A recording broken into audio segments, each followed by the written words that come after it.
Hello, everyone. Hi, welcome to the show. It's Wednesday.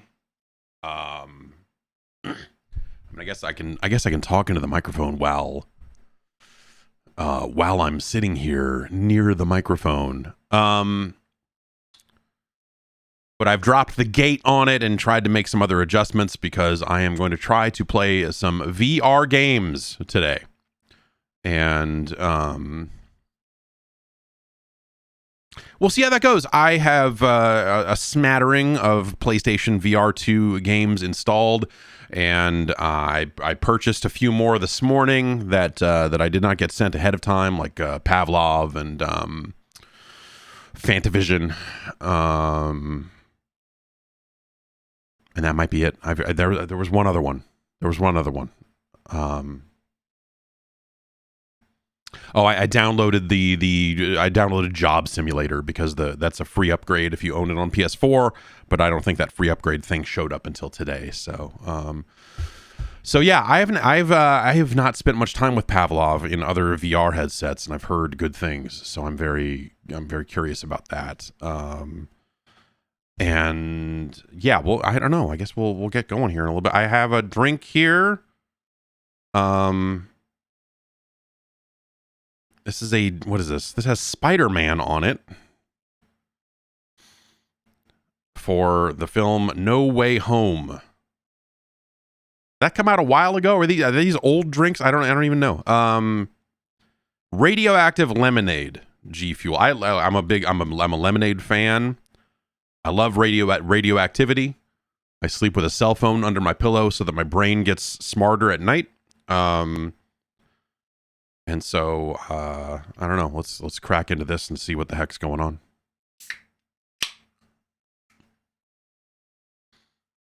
Why does this smell like bubble gum? Why does this smell like gum? Why does this smell? Why does the thing that says lemonade?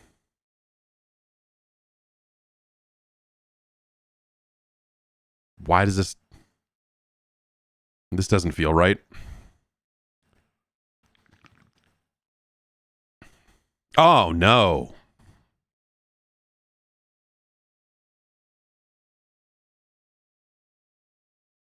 What? There's no lemonade here. There's no lemonade involved in this beverage. I feel like I've been lied to. It's not terrible, but it's not.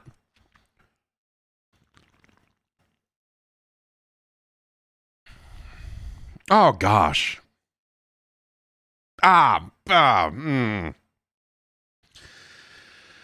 Bubba used to make a bubblegum flavored soda. And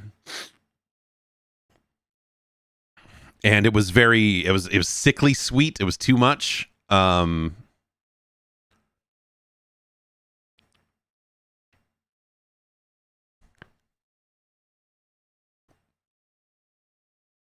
I don't.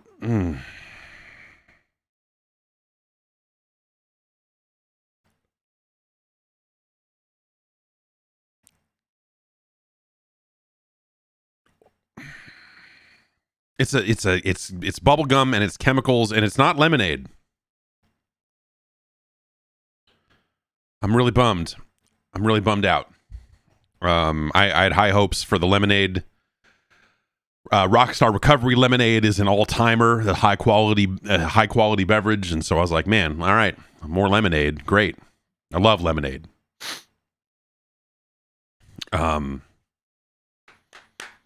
Pretty rough. It is not Tetris Blast rough. It is I'm going to say it's a rather middling kind of. We'll get back to this later. We got virtual reality video games to play. So let's go over to the Verzone, which I have set up. Here it is. What? Oh, hello. Oh, hello. Hi. We're over here now. Hey, what's up? What's going on, everybody? It's time to get virtual. I've cleared the space. I've cleared out the space. And so I can open up the pit a little bit.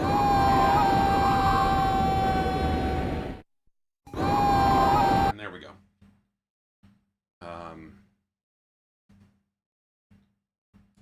Let's just lift this up a little bit and make sure you're still... Why are you seeing nothing?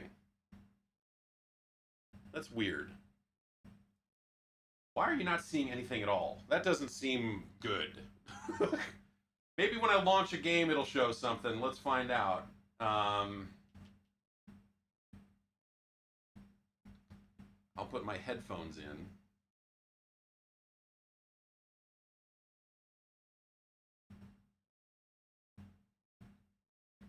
And we can figure out if this is going to work or not. That would be a bummer, but at least we would find out together.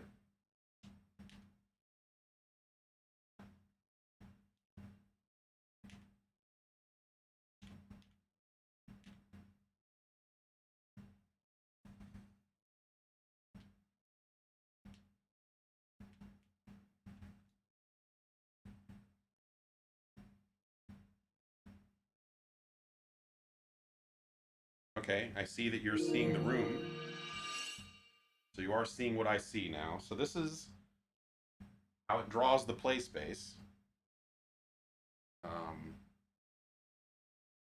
so you can make modifications to, you know, figure out where it's going to fit in different areas, and so on and so forth. I can't read chat, but I can see that chat is moving. If I get close enough, can I read it? No. Not really. All right. Well, just to check these settings, let's stick with Job Simulator for another few minutes here, and then we'll start doing other stuff.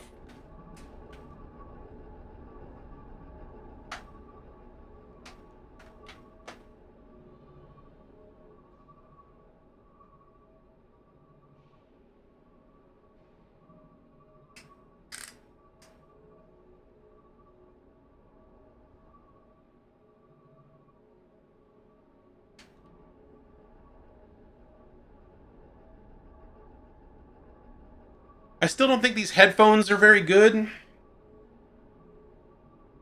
It's probably the weakest tech part of the package, is that I think the headphones that come with it are kind of crummy, not very bassy, especially when you're playing something like Rez.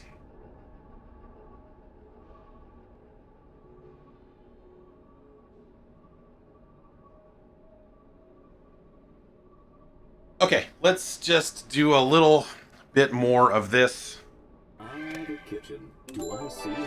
just to get a sense of what our levels are going to be and make sure we're good before we get into other stuff here. Hello, human. This is an accurate simulation of Gourmet Chef. We'll start by making some breakfast. Turn on the grill and let's get frying. Okay, grill. This is a pretty good... So this game, if I remember right, you would get different versions of some of the spaces depending on what size space you're working in, right? And so this is the full... If I remember correctly, this is the full room scale version of this. Even though humans spend the entire night in a state of low power consumption, they still require food energy as soon as they wake up. Bacon and eggs provide a high energy taste ratio.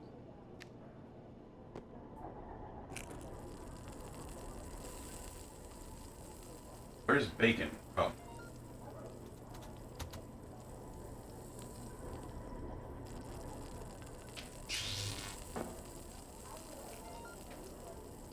Now put your creations on the plate and you can ring the bell to send it out to the restaurant.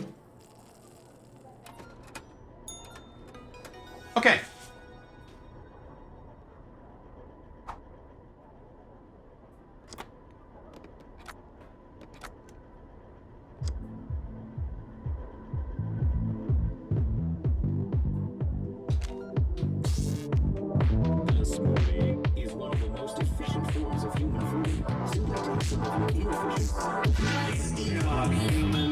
This is pretty loud here. I don't know how this will sound for you. So it's probably a pretty good test for how my voice sounds over the game audio.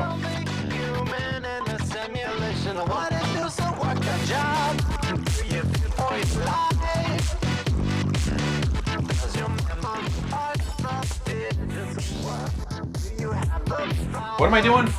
Blender. Gotta do your job. Gotta get dirty. Productivity is on the rise. Gotta reach that synergy. And we want this up the industry. A good human will always be right. Pour it out into a cup and then we can serve it. Okay. We got a drink and we put it on the plate.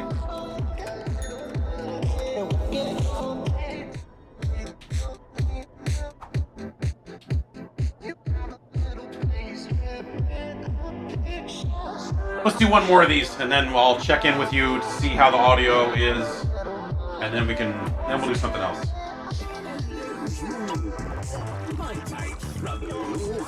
Tea is a traditional human beverage consisting of heated water and flavor. Let's begin with heating some water using a kettle.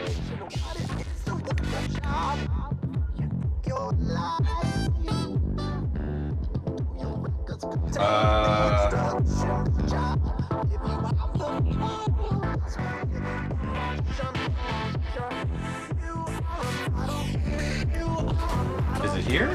No.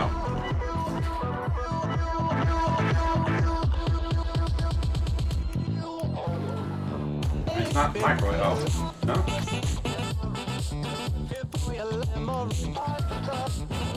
Oh, do I need this? Oh, right.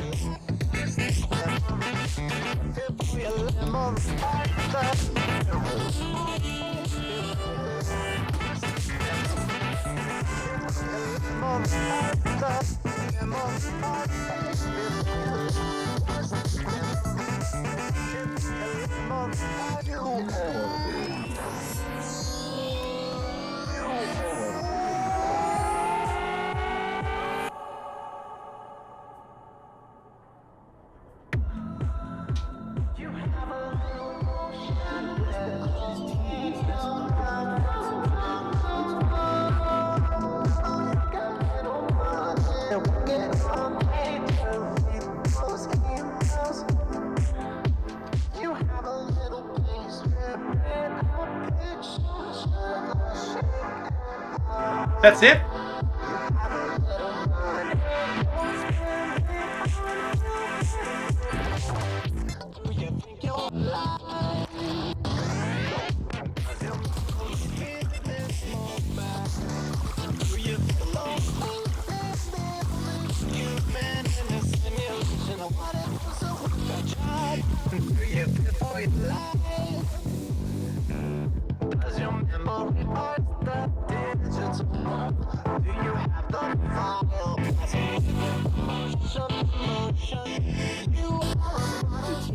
Trumpets also require heat.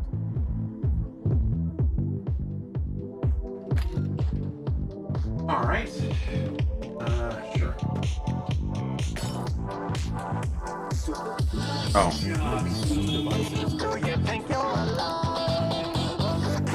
Fine, I'll toast it. Get all fancy.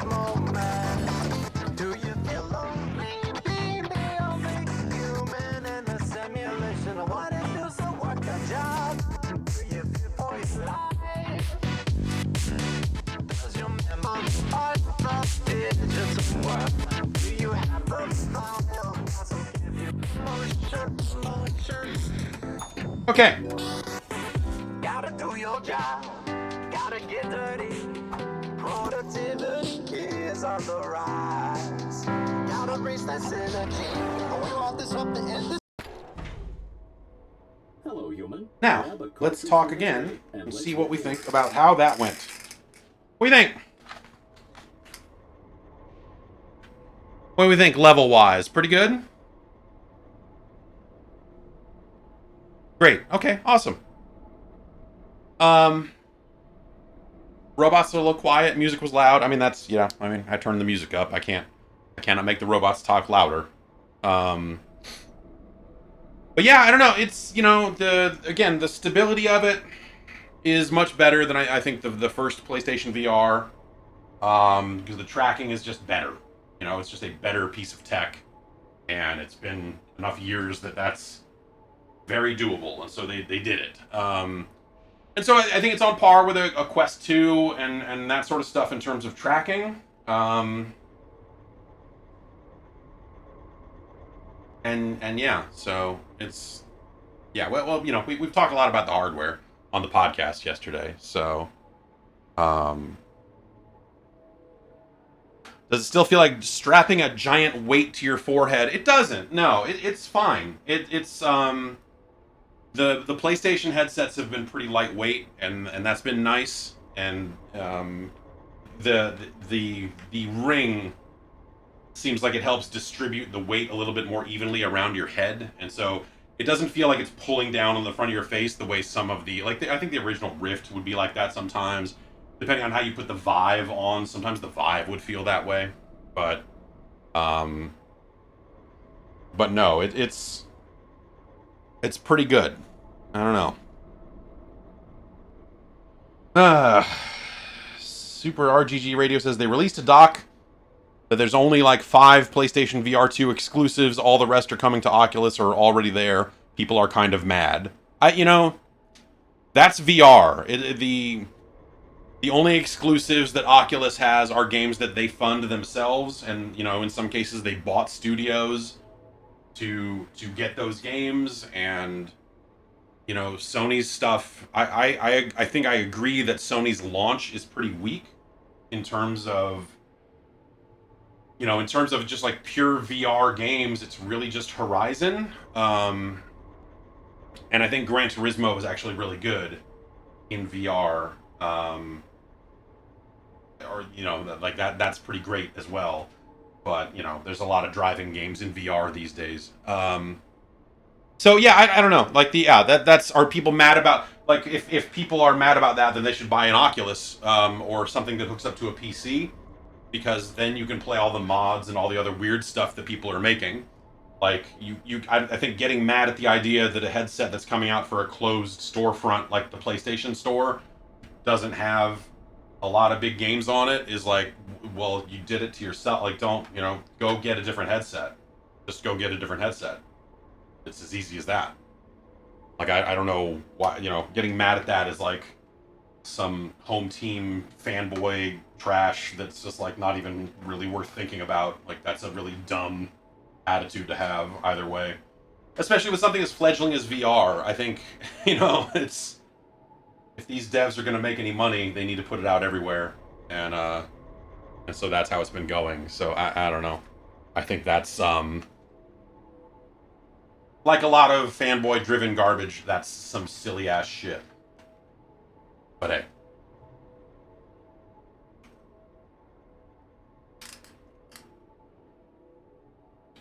I kind of wish, it wouldn't sound good, but considering I don't think that these headphones sound good anyway, I almost wish that it just had speakers up here that were a little more open ear, like having to put these things in every single time. I don't really like earbuds to begin with, but I don't know. Um,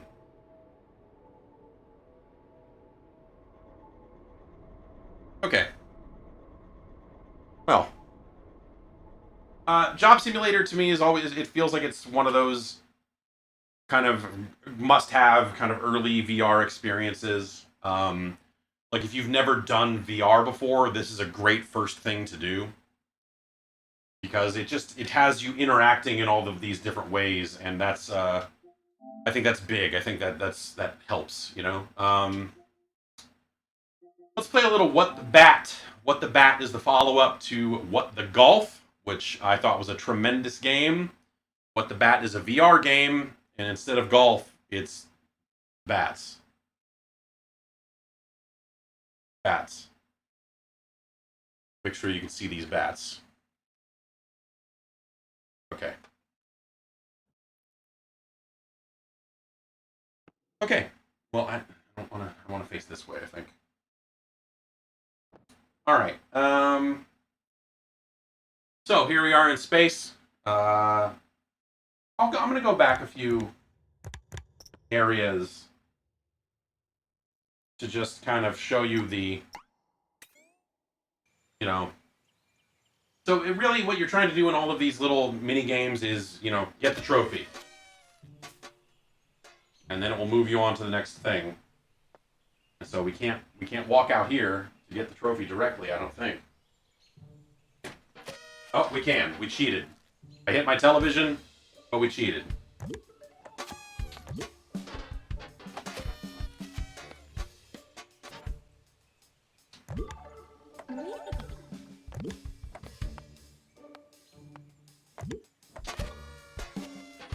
And so it's, you know, it's a series of kind of fast. Oh, whoa, oh, yeah. And they have fun with it. They, you know, like in that one, the bat flew away instead, and oh, sometimes you enter a fail state, and you have to hit this button on the bottom of your bat to reset it. That's pretty easy. I imagine it's because the game is cheating a little bit.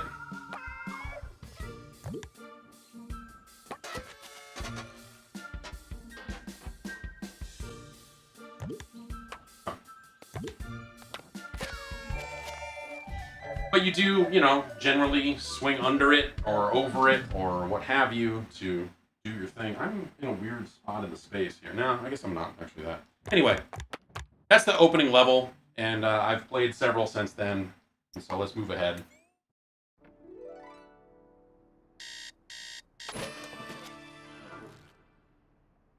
This elephant's always here. I don't know why.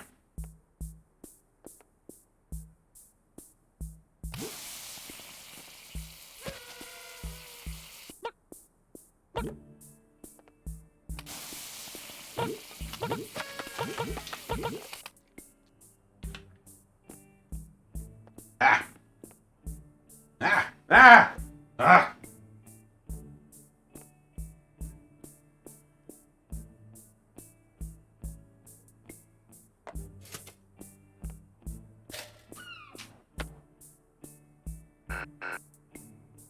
Oh man, it doesn't even give me more toast. It's like, no, you completely failed. All right, toast.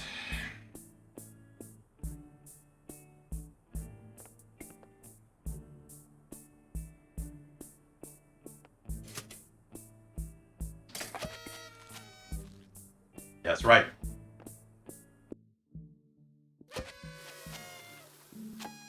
And so, you know, you move along the mini map to the next area, and you know, this is kind of a cool.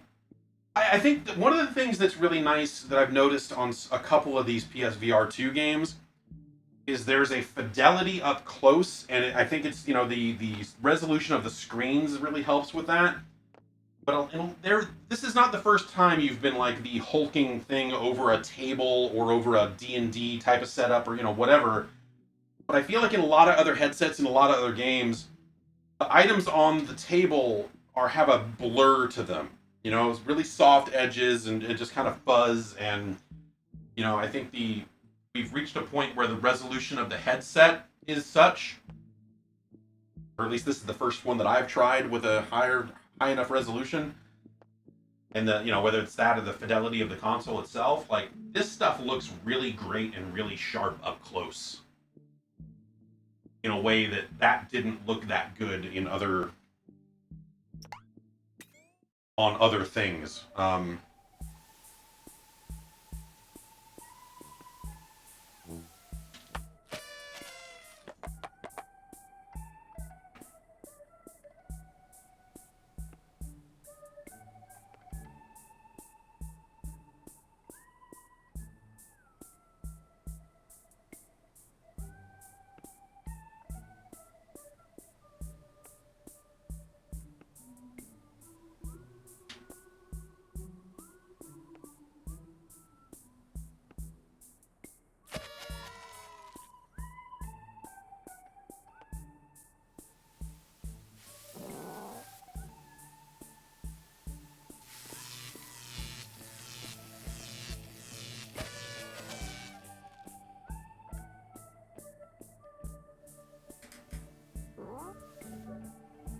Oh.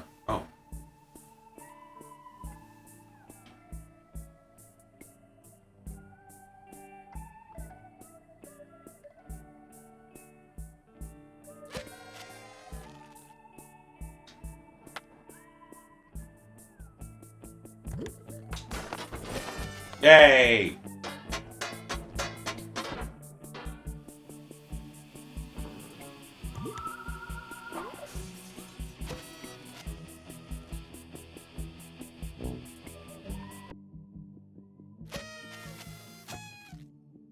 Alright. What appears to have a toilet. Very exciting.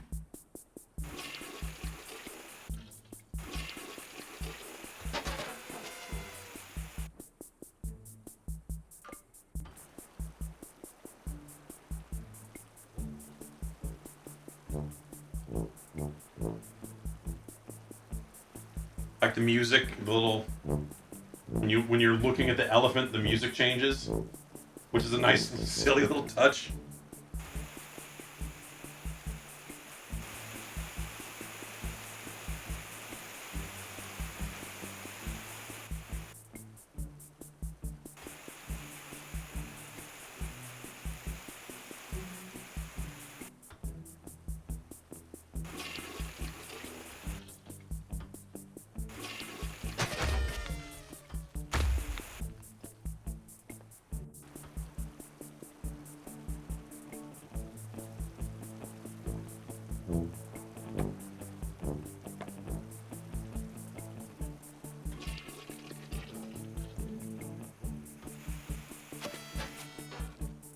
Easy. So yeah, like this game's not difficult, right? It's just kind of a silly thing.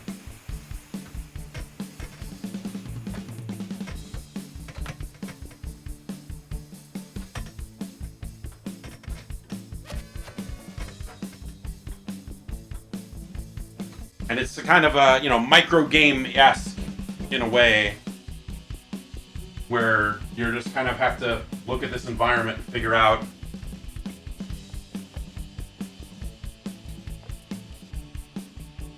what I'm supposed to do.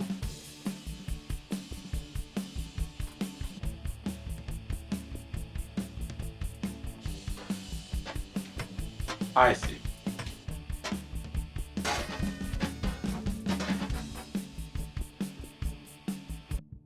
I don't have this seated on my face quite right.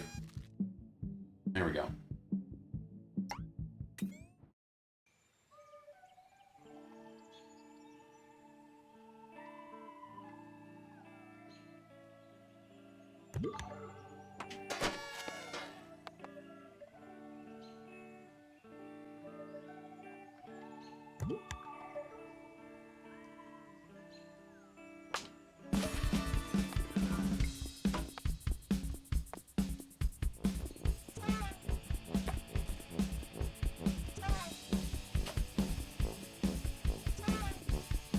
Ah. Oh. Okay. I thought I needed to hit the trophy there.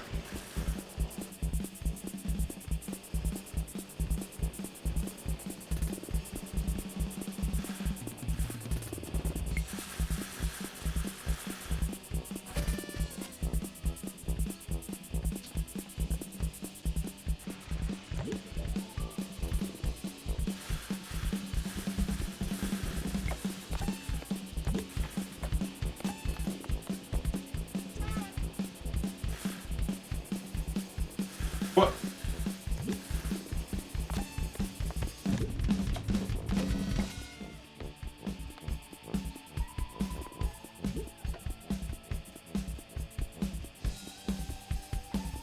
Okay.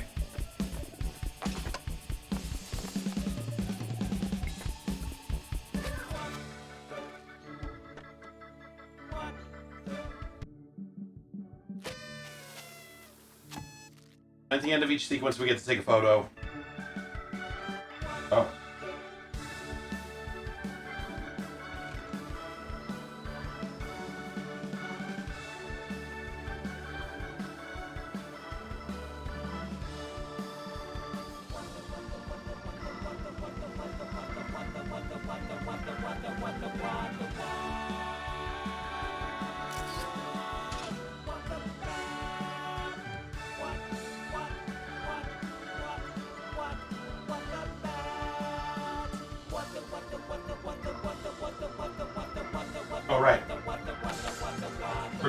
TV.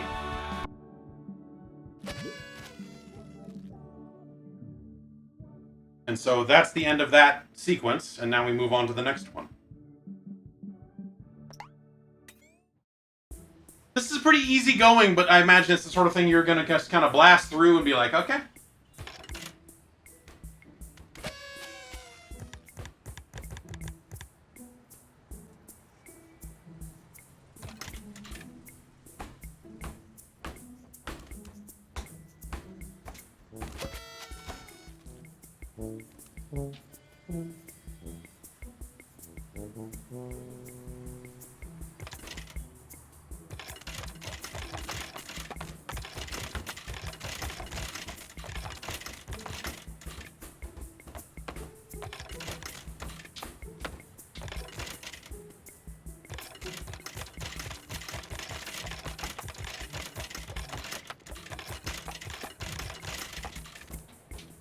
The other weird thing that can happen here is that sometimes the bat will get caught on something and it doesn't go through it, so sometimes it feels like the bat gets a little detached from your hand because of physics, and it's a little weird, but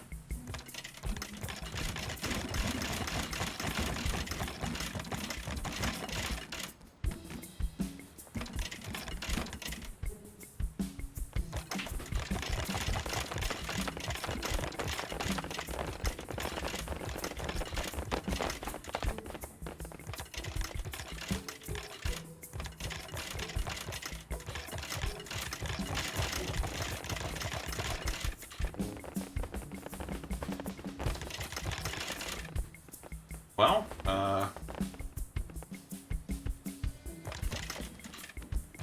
do we need to get a banana down here?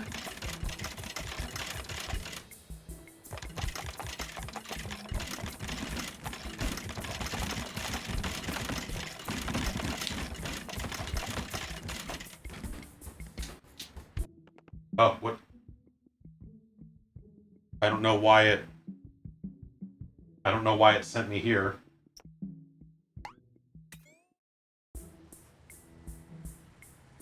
I don't know why it kicked me out there. That was weird.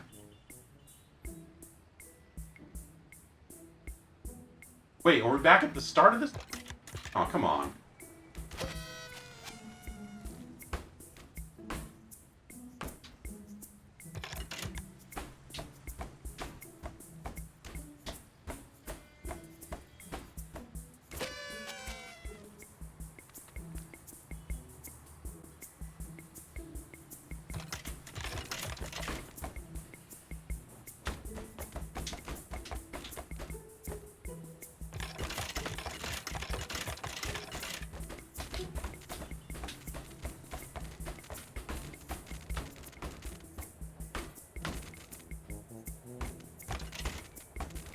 Maybe if I move a little bit, because I have a lot of room over here. Maybe if I recenter.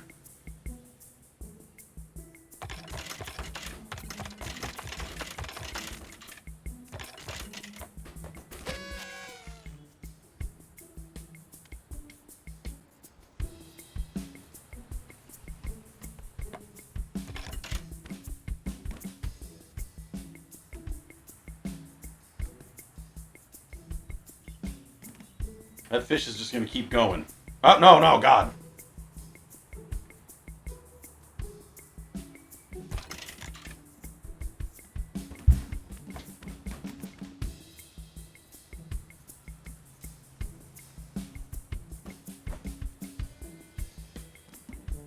I don't know what I'm missing here. There's... Ah. That's a sneaky button because it's very close to the edge of my play area. And that's not a great... This is... I'm hitting the microphone or something that's right here. This is really... That's kind of a weird one. I guess depends on your setup, but that... Yeah. Anything that lets me break a lot of glass, I'm all for. Maybe if I just take a step over this way and recenter, maybe that'll be a better...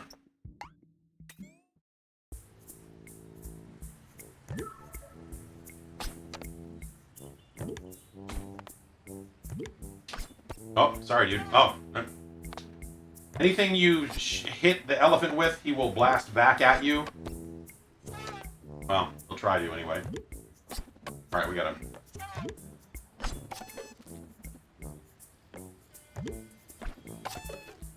The game hasn't really required that as like a, you know... It's been pretty easy going. It hasn't been like, hit this and then it's gonna come back at you and you gotta hit it out of the air. It's not...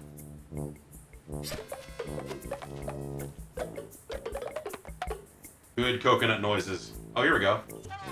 Yeah. Oh, man. Missed one. I guess they figure you played Fruit Ninja by now, so you should be good at this. Oh, come on! What the...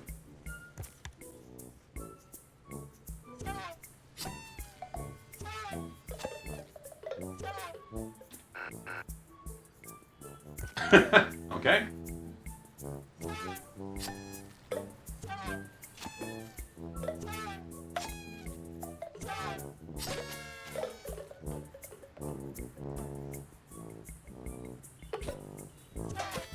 That works.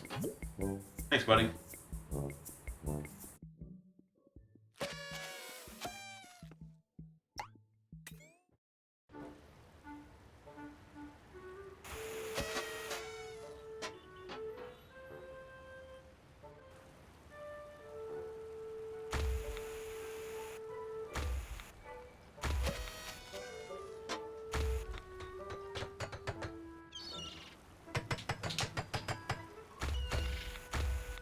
Oh.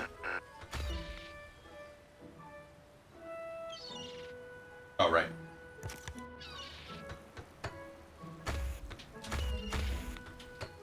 Oh, he'll fly over it, so I have to time it. Okay. Is that this one? Nope. It's that one. Okay.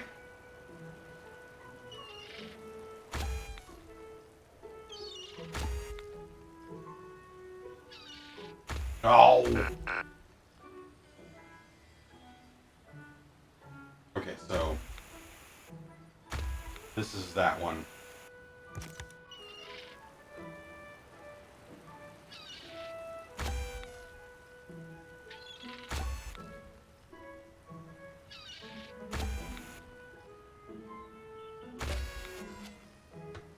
Easy.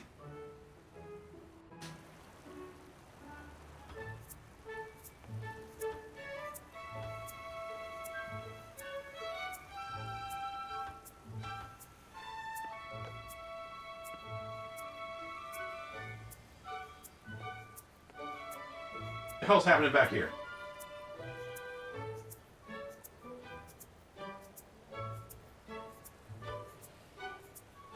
Does each one raise it up the same amount? Looks like it does.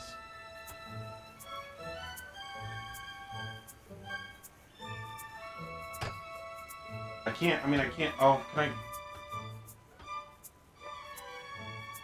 I plug this with my head?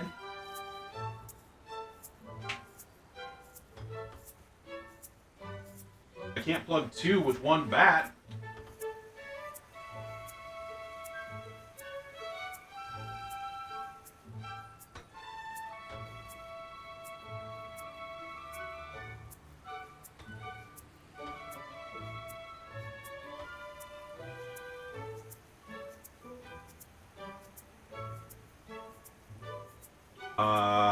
Huh.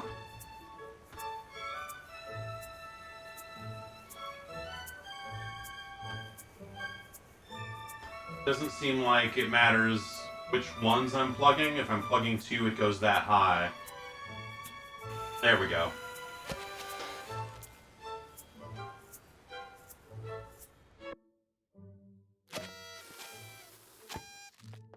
Easy!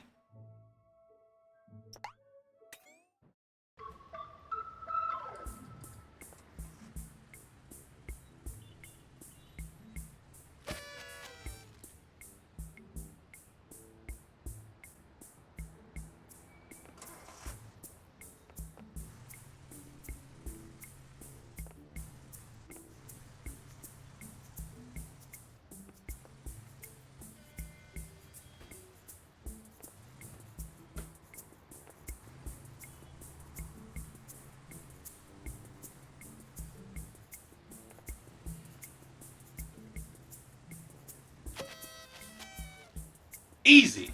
Yeah, bud. Oh, yeah. Car soccer, like that's a thing.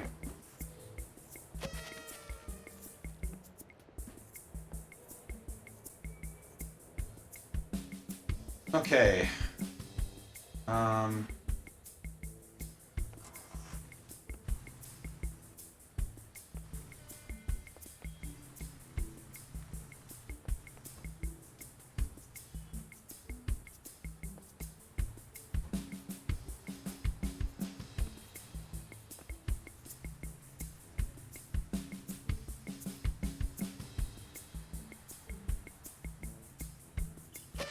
Hooray!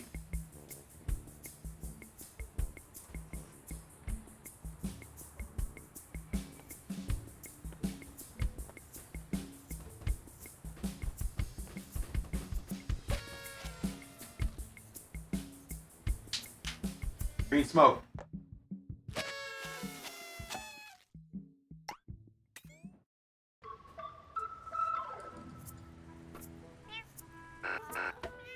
Oh, sorry. Jesus Christ. The fuck have I done?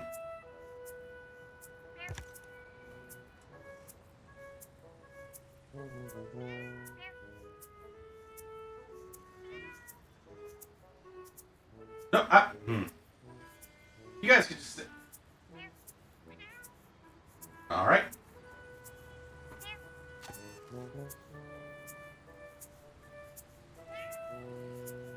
And go.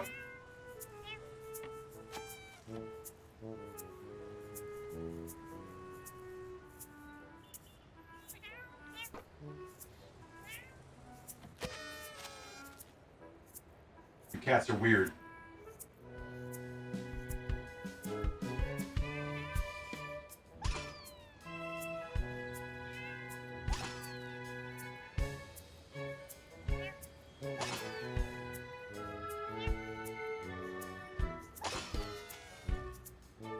It's pretty satisfying.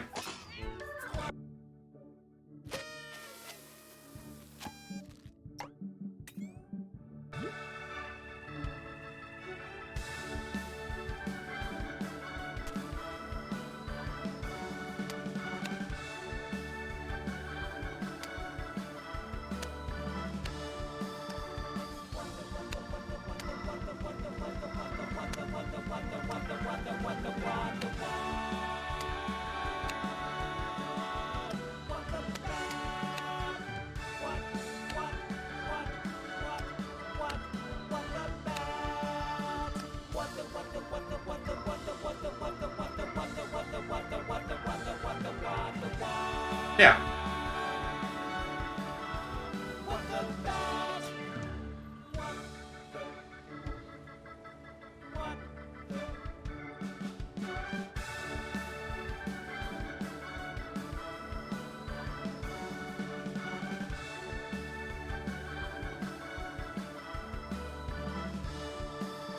I should have written it backwards, huh? Oh well.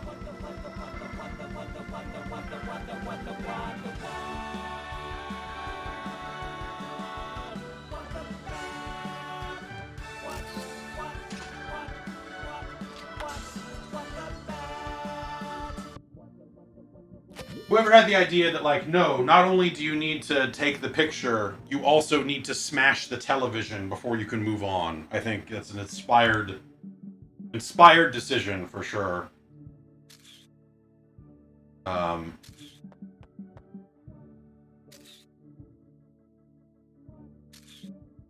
that's what the bat.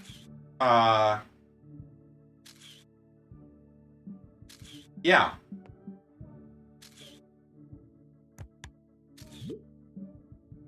I'm playing in left-hand mode, which was pretty key.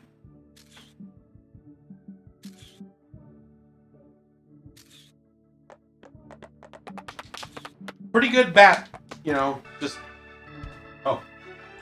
Oh. Oh.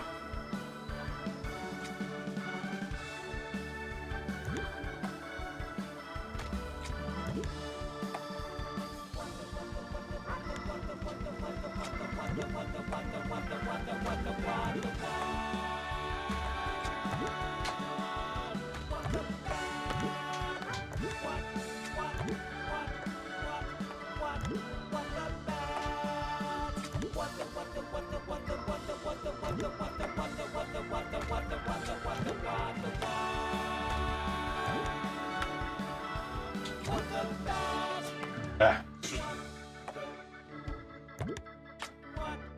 Yeah, you kind of, you can do a physics. Oh god. Everything went weird, man. All right.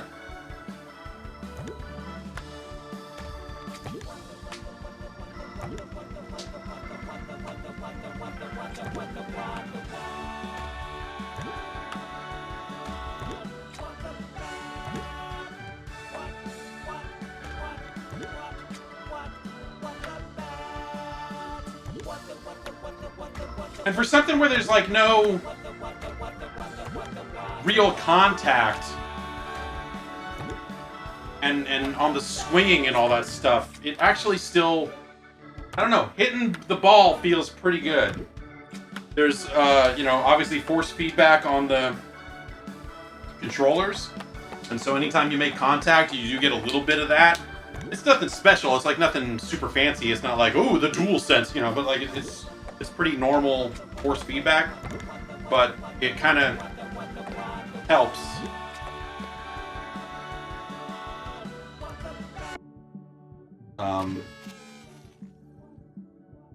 Alright, yeah, this was the last one we did, and then this is the one we're on. Okay. Cool.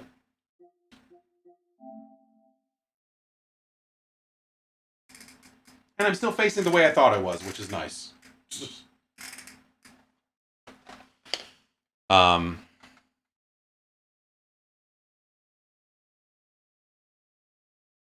Yeah, so whew. What the Bat is fun. I think, yeah, that still tastes like bubblegum. I think it's still really hard to just make some of the pricing make sense. Because a lot of these things are, they're slight experiences. It's not to say that they're bad, but they're more toy-like. There's something that you kind of go through once and go, yeah, cool, man. And then it doesn't have a ton of value after that. And I'm seeing so many VR games at $30. And that's just, I don't know. Everyone's going to have a different line. But like for me, $20 is like, oh, that's a budget. Like, oh yeah, sure. I'll get a $20 game, whatever. I'll buy $20 games all day long. But some of this stuff being 25 and 30 and the complexity of these games being what they are, it's really hard. And that's been a problem with VR since the get-go. And that's understandable in some ways at the start because like, hey, the install base isn't huge and they invested a lot in building a studio, whatever it is. And so VR games kind of always cost more. And I think it's getting harder to like that. It just doesn't make as much sense to me anymore. That's still happening, Obviously, I'm not saying every single game is like this. There are meatier experiences out there, but like there are plenty of slight ones that are still $25, $30. They're just like, man, I don't know. This doesn't seem right. I want to try Fantavision next on account of I don't know what it is, other than it being a new Fantavision. I have not heard great things.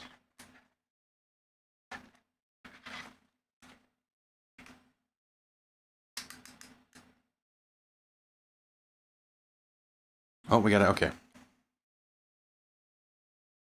Ooh.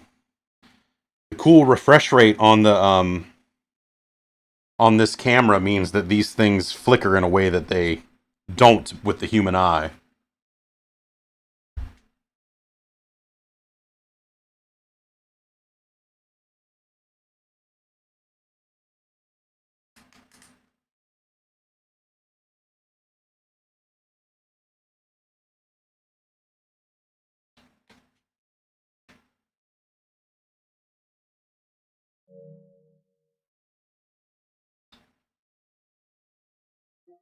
Okay, oh, right, headphones. I always forget the headphones. So next up, we'll try Fantavision 2020X. I don't, I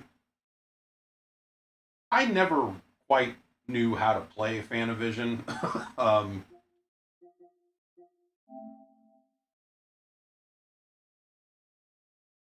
On PS2. I remember we imported the.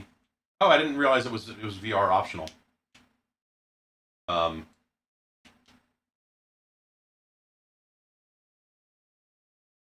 yeah. How do I say yes? Maybe this is a controller only game. All right, that's.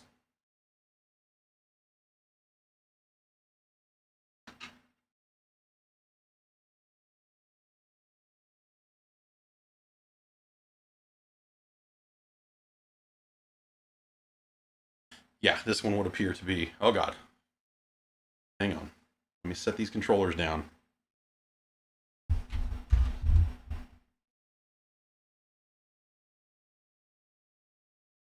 Oh, that's weird because obviously the distance on the camera is not that you think like, oh, my lips are right here, but they're not.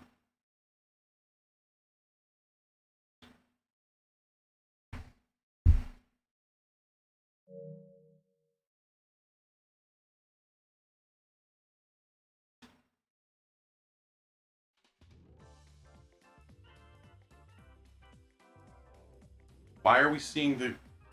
Oh, because the controllers are over there outside the play space, and so it thinks that. Oh man, that's annoying. Okay. I need to not spill my drink because I know it's here somewhere. Okay, let's do this safely. Okay, can't have these outside the play space. That's annoying. All right.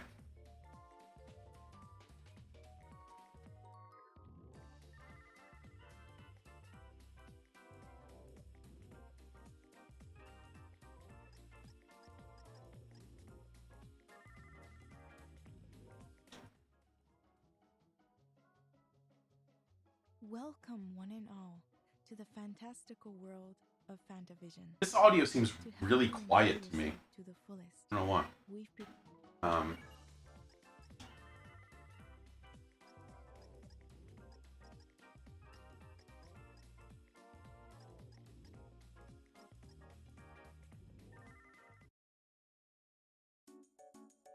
Welcome to Fantavision.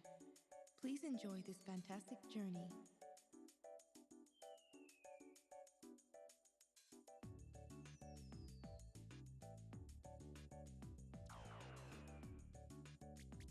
Oh, okay. Man, it really.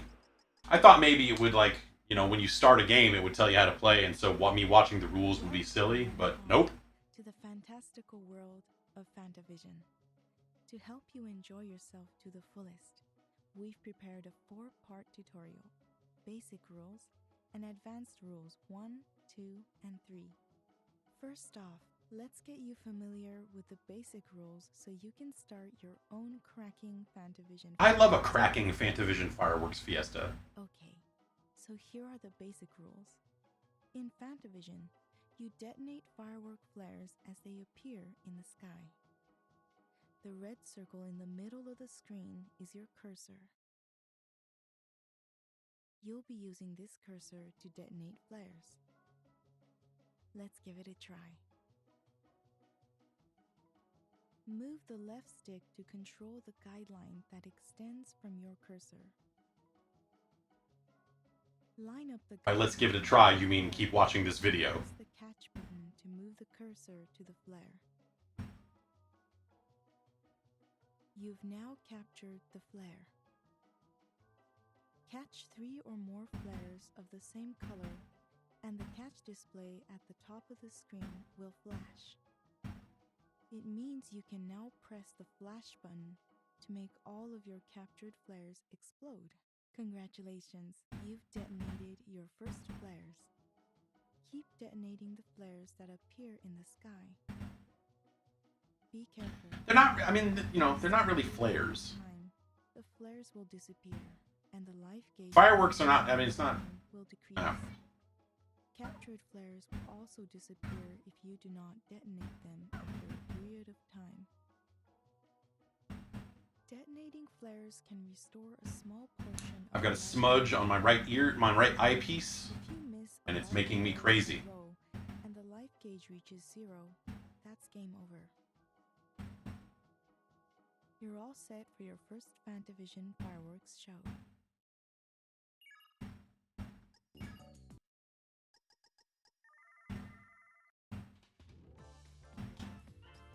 This already seems very budget. Welcome to Fantavision. Please enjoy this fantastic journey. 3 chains.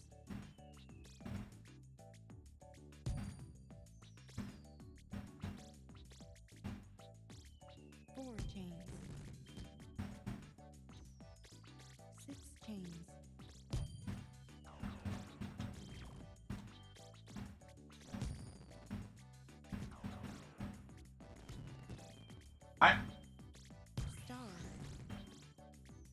18 chains. Wonderful. 5 chains.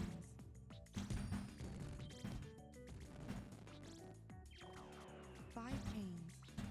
Energy up. 6 chains. 5 chains.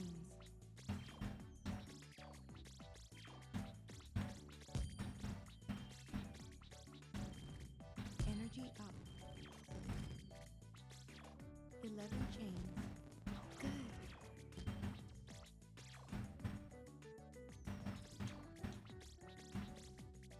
Bonus points.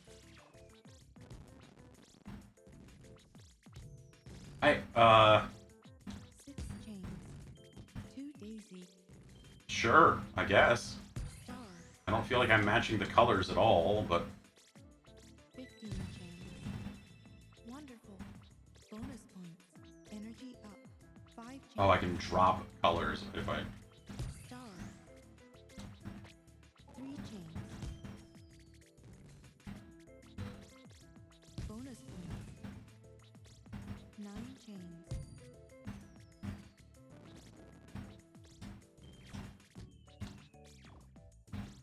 4 chains. Energy up.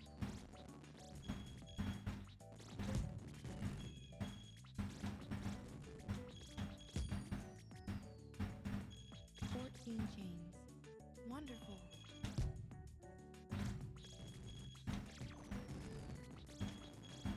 6 chains. Can't move anymore. Did I lose? Yeah. Thank you for playing. See you again. This kind of sucks, to be honest.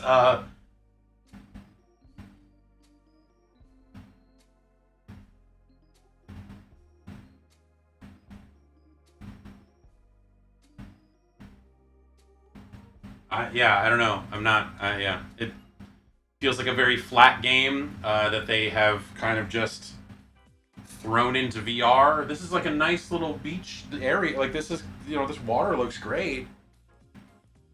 But so much of the game, like, obviously it's a VR optional game, and I feel like that kind of shows. It's kind of, I don't know.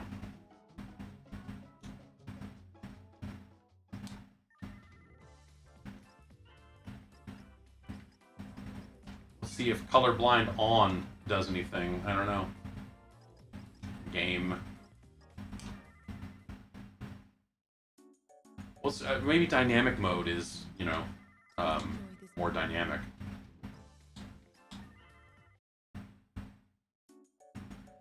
Welcome to Fantavision. Please enjoy this fantastic journey.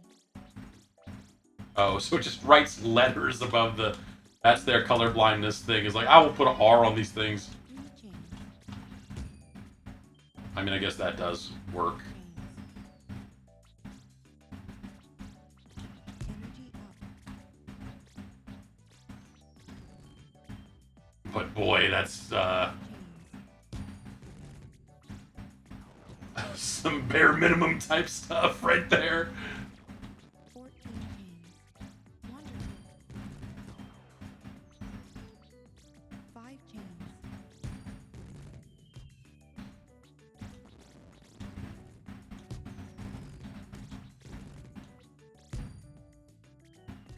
So dynamic looks like it goes higher, and some of the stuff maybe goes off screen a little bit more. Is that what we're?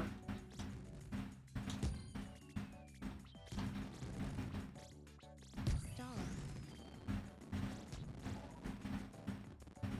27 chains. Great.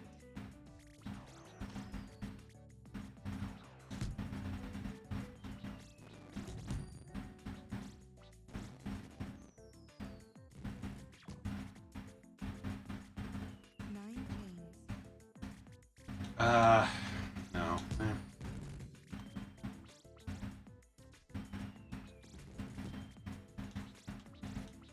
Seven chains. Energy up. Four chains. Star. 2 chains. Six chains. Five chains. Three chains. Three chains.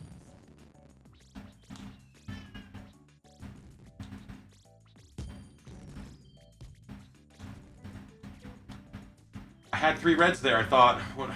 Good.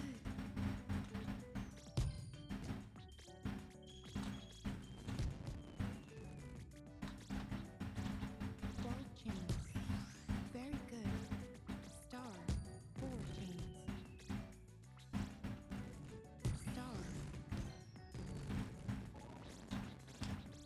10 chains. Good.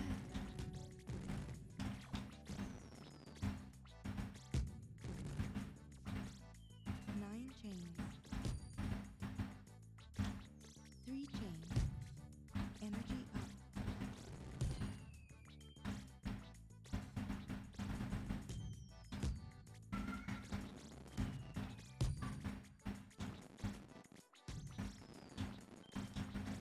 Eighteen chains. Wonderful. Star. Star. Five chains.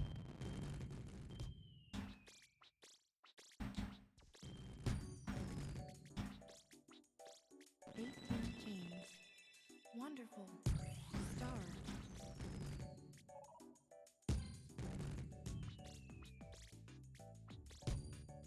It's annoying when you've got like a firework in your way, preventing you from kind of making that combo. Energy up. 11 chains. Good. Star. Energy up. 21 chains. Star mine. Star Mine.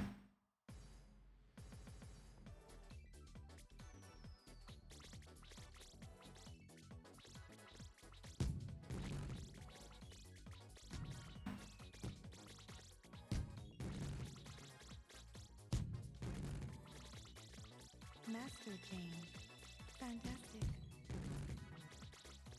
18 chains. Wonderful. 14 chains. Wonderful.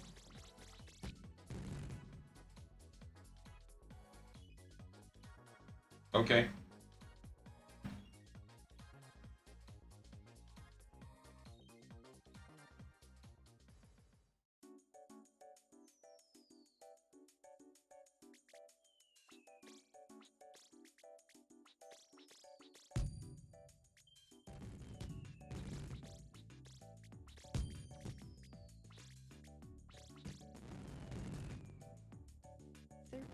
Well, Very good. I don't think, yeah, I don't know. This, again, feels like pretty, I guess it feels like Fantavision. I don't remember the cursor moving around in Fantavision, but again, it's been so long since I've played Fantavision on the PS2. No, I'm, oh, this is stage 2. Okay. No, I'm good. I'm good.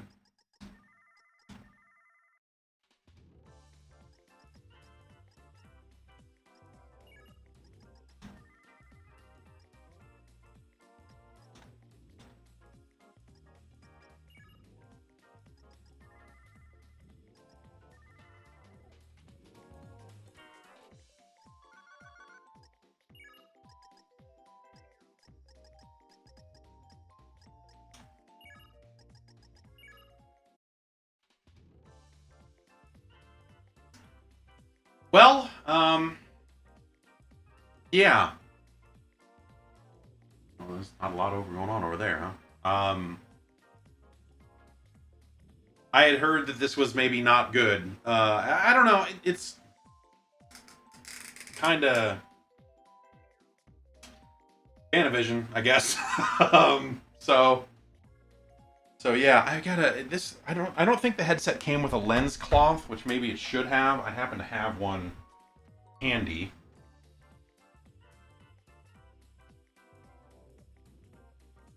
The announced trailer has a first-person VR stage where you're aiming a pointer in a VR controller-like fashion.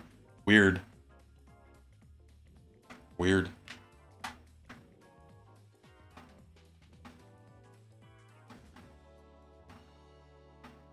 Okay, now I guess we're kind of warmed up, so why don't we try some Horizon?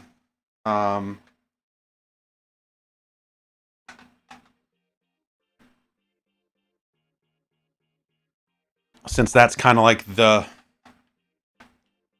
big game, I guess.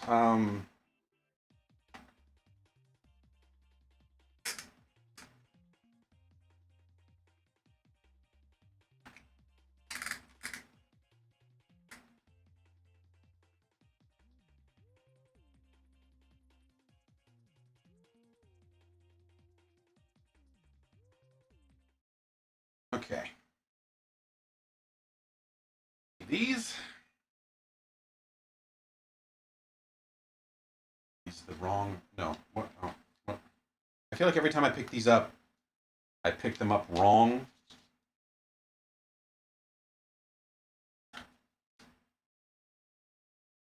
Okay. See, that seems like a game you should be able to play with the VR controllers, and not have to pick up a regular controller for. But hey. All right, Horizon is a climbing game with some combat and a little bit of light in. I feel like as I'm taking this thing on and off over and over again, I'm doing it faster every time, and that's sometimes I'm not putting it on all the way right. Movement, swinging. Yeah, okay.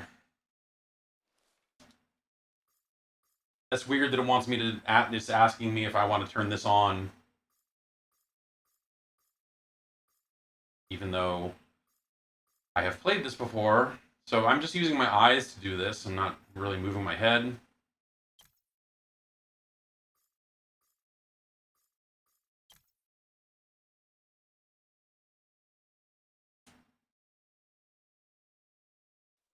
I'm always trying to recalibrate my head. Is this going to be?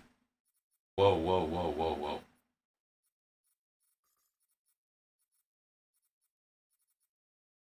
Okay, this seems to be what I had picked last time, but this is a much larger menu than it has you look at when you first set it up. So okay, okay.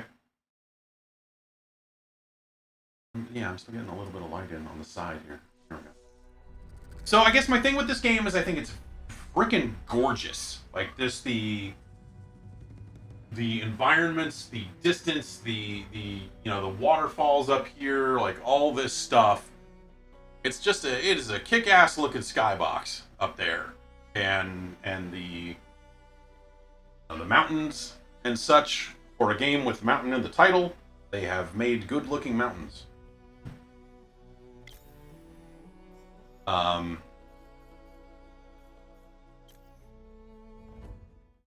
and I played a little bit of it and was like, man, I don't think I like playing this at all. I'm getting a little bit of light in on this side. There, he's awake. Reyes, my name is... Blameless Murad.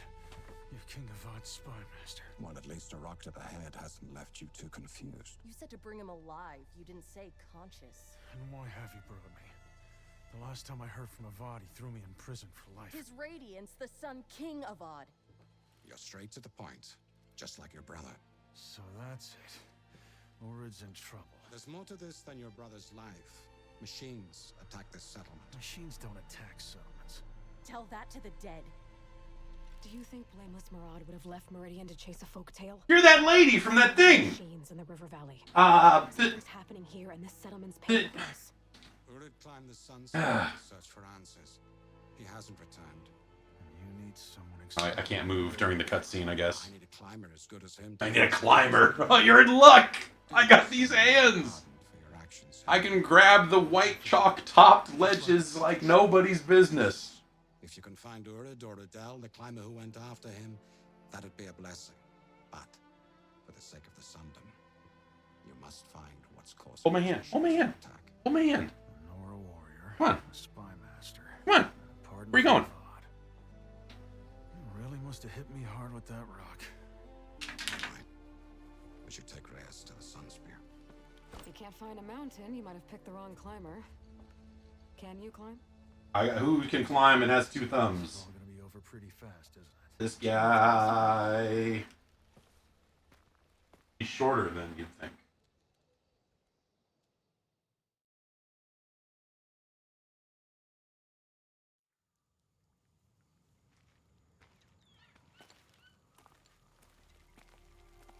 Still can't move. This is the route up to the Sun Spear.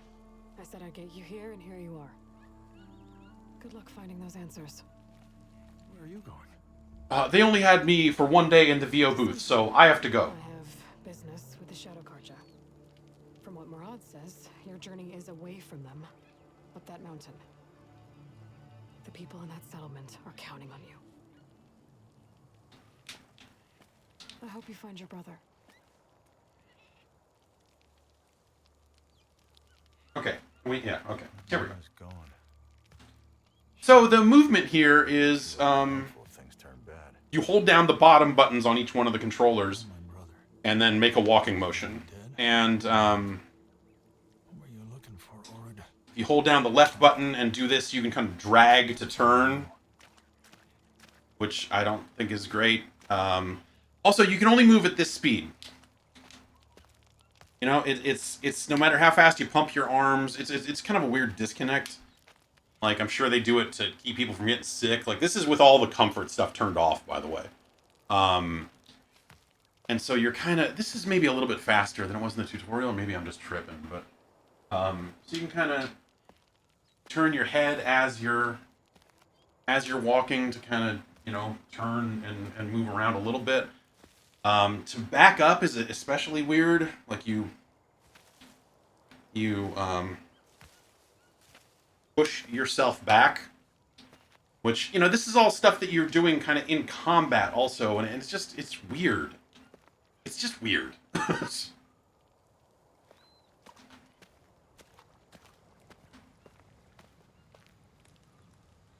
All right, well,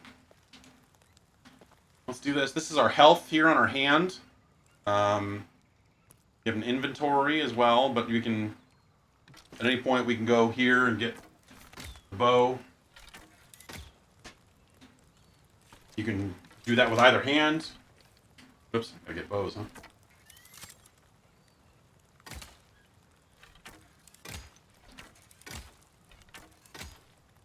And so on and so forth. But we're here to climb. If you played the VR game called The Climb, you may be familiar with this. It's basically the same type of setup. You know, we are just doing our hand over hand, pulling the triggers to grab on, and just kind of going for it. I don't much care for it, to be honest. It has you put your hands, and when you get to the top of anything, it has you put your hands on something like that and pull your way up. And then, so look at that. That's cool. I don't know how well this, I'll have to go back and watch this afterwards. I don't know how well that comes across on the screen that you're seeing. In fact, I should make sure that you're getting a screen at all, huh? Okay. Like having that tall walker, the tall neck or whatever, just walking out of frame there for a sec, like, this looks great. You know, these rock textures, like, even up close, this stuff looks really nice. And the fidelity is there, because, again, the screens are good. So, like, that's, you know, The sun is nice and bright. The HDR, the helps make that sun shine in a way that it kind of doesn't in a lot of other headsets, and that's the thing, right? But Earn a pardon. I never thought I'd make it out of jail, let alone start over. I just don't know that I think the game is very good. Let's go down here. Seems like... No? Can I just not... Is that not a thing? Nope, you've just got a staircase here that I can't... A ledge I can't... No? Weird.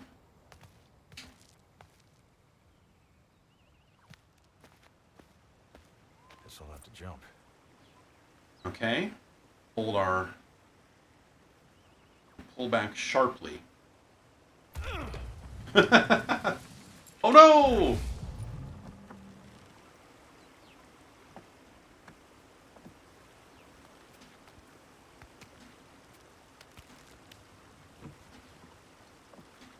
Imagine being the guy who had to come through here and chalk all this stuff. Like, not only are you a really great climber, but you're like, in case anyone has to come through here later. I don't know if you noticed, I don't know if you saw what I saw there, but a weird grid appeared. It was not my play grid, and the tracking went all weird for a sec there. Like I said, most of the time, if any time I've lost tracking, it's been in situations where my hands have been over my head.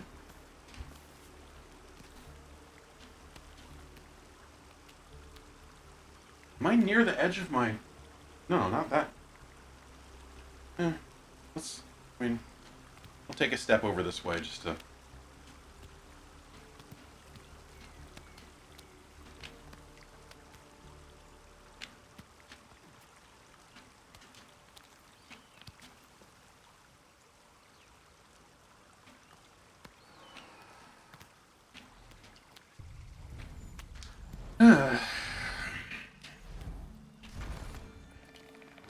Glinthawk.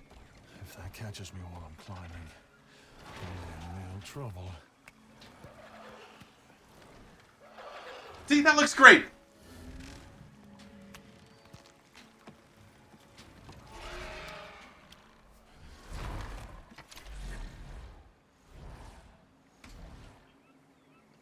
I always forget to get an arrow.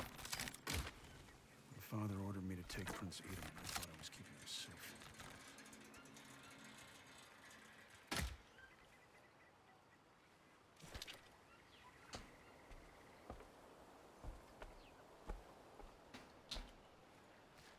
Whee!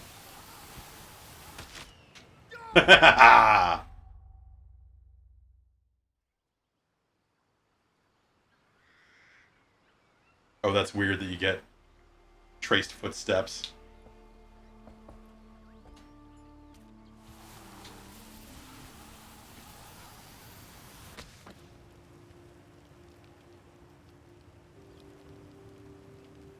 People call me Edom in Shadow, kidnapper, traitor,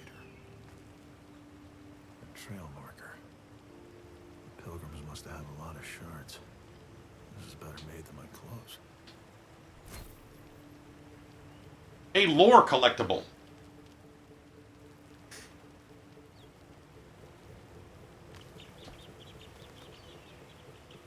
Yeah, look at that. That's cool. The trail splits. So which way did Ora go? No. There are too many tracks here to pick out Ora's.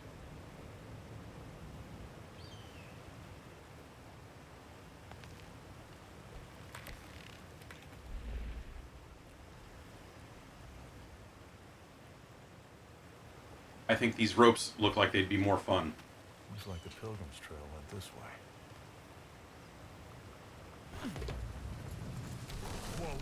Whoa, whoa, whoa. Oh, I should have grabbed that, huh? Oh no, I guess I can climb. That's the whole point. Yeah, yeah, yeah, yeah. I guess I'm already on this side. Again, I can just go, geez. I can just climb.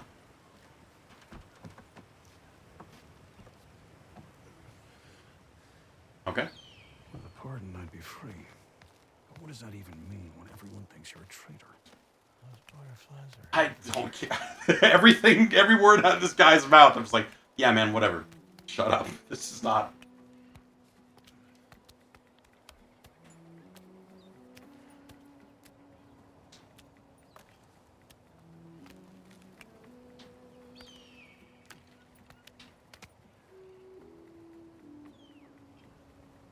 a game where you're alone climbing and talking to yourself about what does it mean to be free? I don't know, man. Climb. Just climb.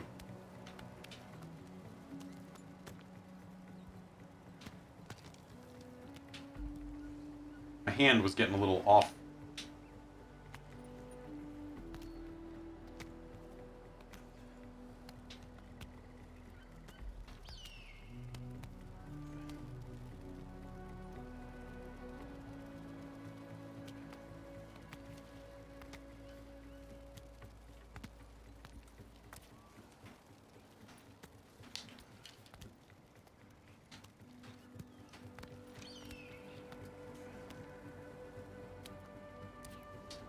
All right.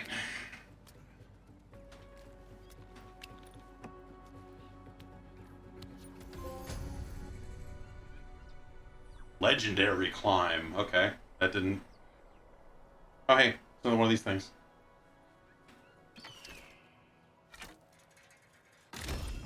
Another target down.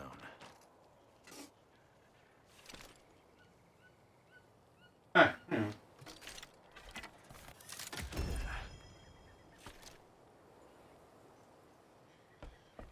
Now we'll mosey on in through here. Do, do, do, do, do. Attacking a settlement.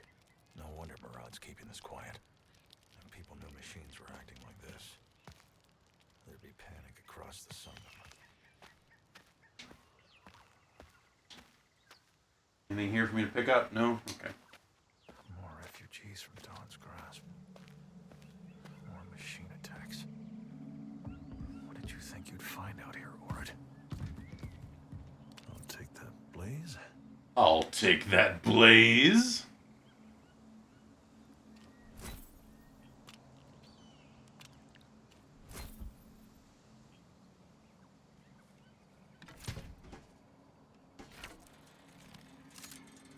Rotate wrist palm up to show ammunition? Not sure what you're... Oh. Oh, because I have blaze arrows now. Right. Move hand to arrow and press X. Attach parts to arrow. That's it. But I don't need to do this now. I just am trying to... Why is this... Also, why is that there? Oh, I see. You got it. Attach parts to arrow. I feel like I... Oh, is there... Oh. Yeah. Okay. Let's get over here, because then we'll have a better shot at this thing. Yes.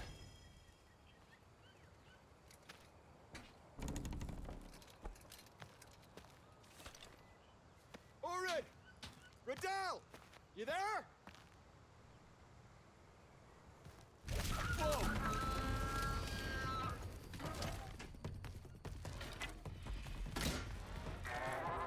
So in combat, we have kind of this...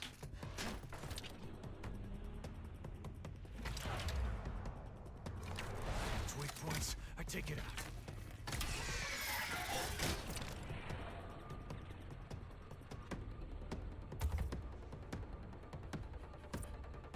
Yeah, like I said, yeah, you a pretty generous dodge.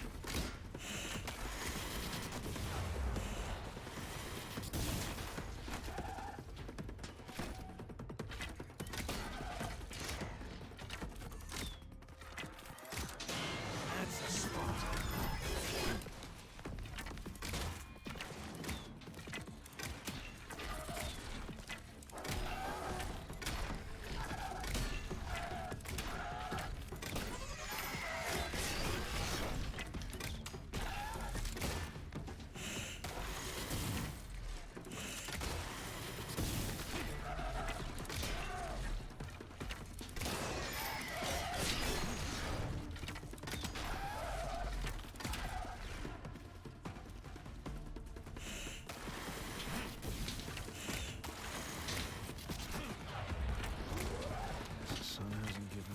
Ooh, an apple.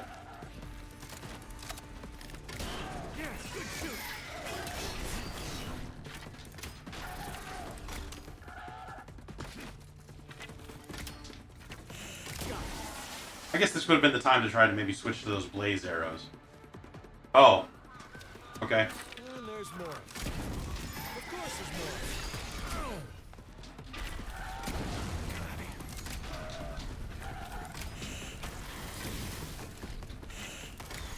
Ah.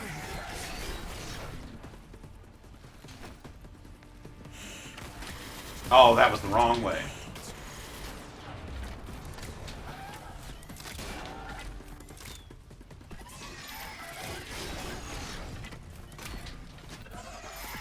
Knock the bow, come on.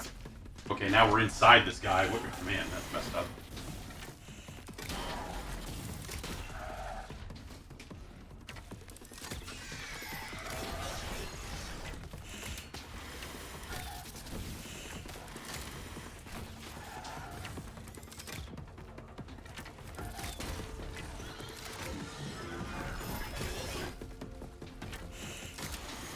Ah, ooh.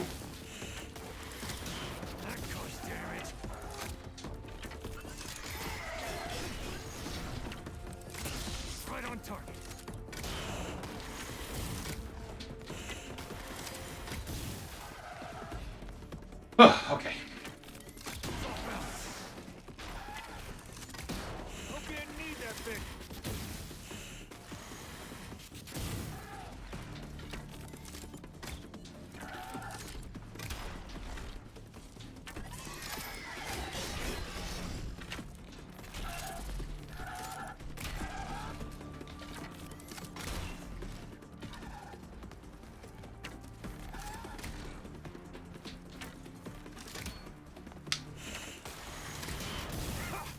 Take all its armor.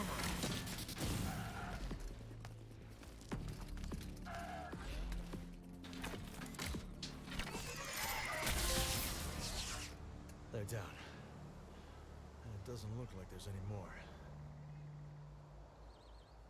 It's nice that they put these apples here. That should help.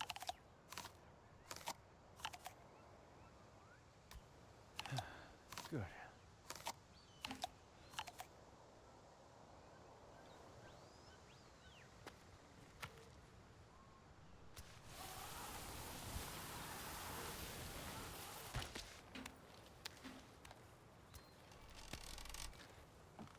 Hey, Orin, you here? It's time for a family reunion. Yeah, yell some more.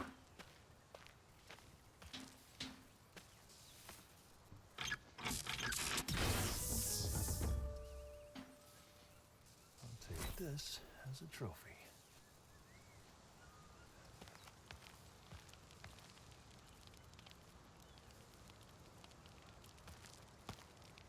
This token is a call to the sun for strength. Ord always left these before he started for a summit. This has to be his.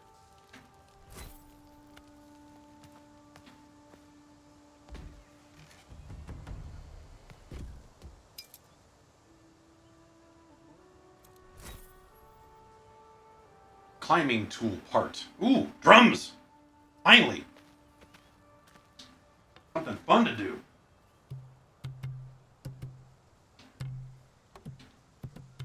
Eh.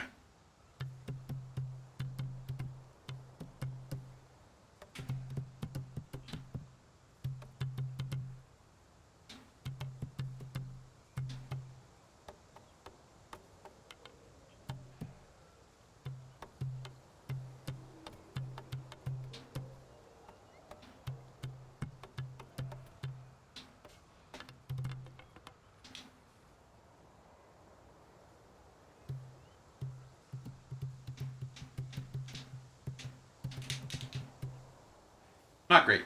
Not great drums. Oh, I wish it would let me get closer here, because again, like this has been the coolest part of the game. Is like, look at all this stuff. You know, I think that's a cool look. It's a nice looking environment.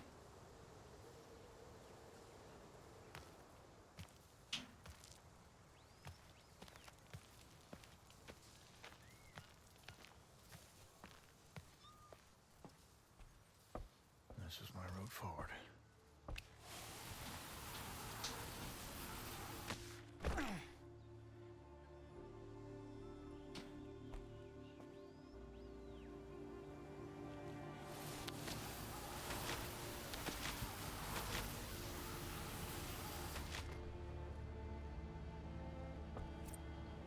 Yeah. I was gonna... Oh, yeah. Oh, what could it possibly be? This glowing thing, maybe? I don't know. Thanks. I'm gonna go over here anyway. Can I really not? Okay. Wow, you... Okay, there. I was like, don't tell me you put this pathway here without anything to do once I get here. Okay.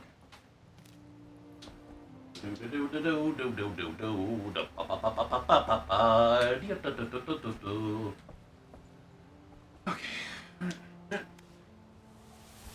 See, that looks awesome. And again, the resolution in the headset and stuff is such that, you know, this just has a fidelity to it that you don't always get. I guess my problem is I just don't think this game is actually entertaining to play. It's very pretty, and that might keep me going through it a little bit more than it would otherwise. Oh, jeez. Well. Ah!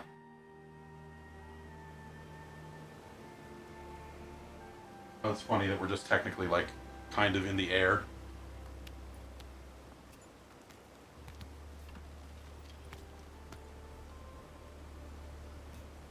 I should probably put the wrist straps on because the wrist straps keep, like, getting in the way of my fingers.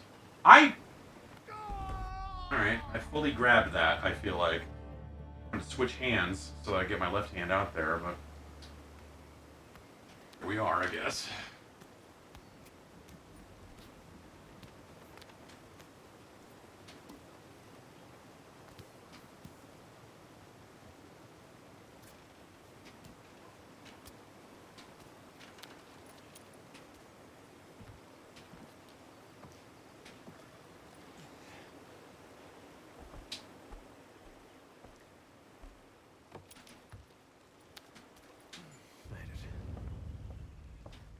I wonder if this was like just the other path, like if I had gone the other way, would I have Got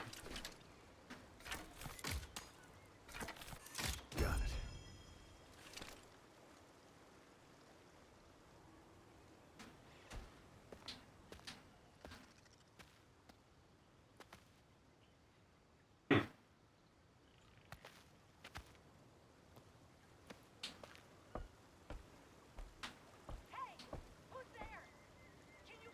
Yeah, I can hear you.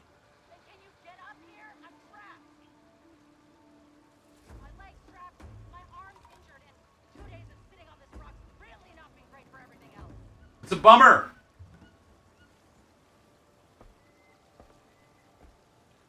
I'm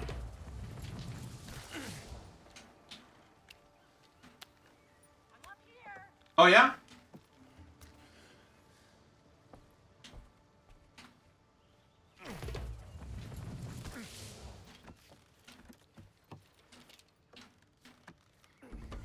Oh hey. Finally. Can you get me? No, sorry. All this time, and now a shadow carja. Who are you, Bill? Moran sent me. I'm looking for Urid. He went up there. Glinthawk's brought the cliff down. Pretty calm conversation for this crushed leg situation.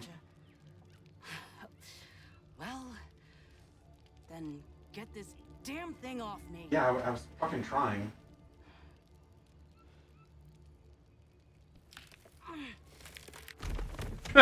Alright, whatever. There. Maybe the problem with the fidelity is having that just go whap, whap, whap, whap over there like that. Like, what? I don't know. Shadow carja. Out here? You're Urid's brother, Reyes. Yeah, where is Urid? He went to the top of the Sun Spear, but there's no way to follow him until the elevator's repaired. And I'm probably the only one who can tell you how to fix it.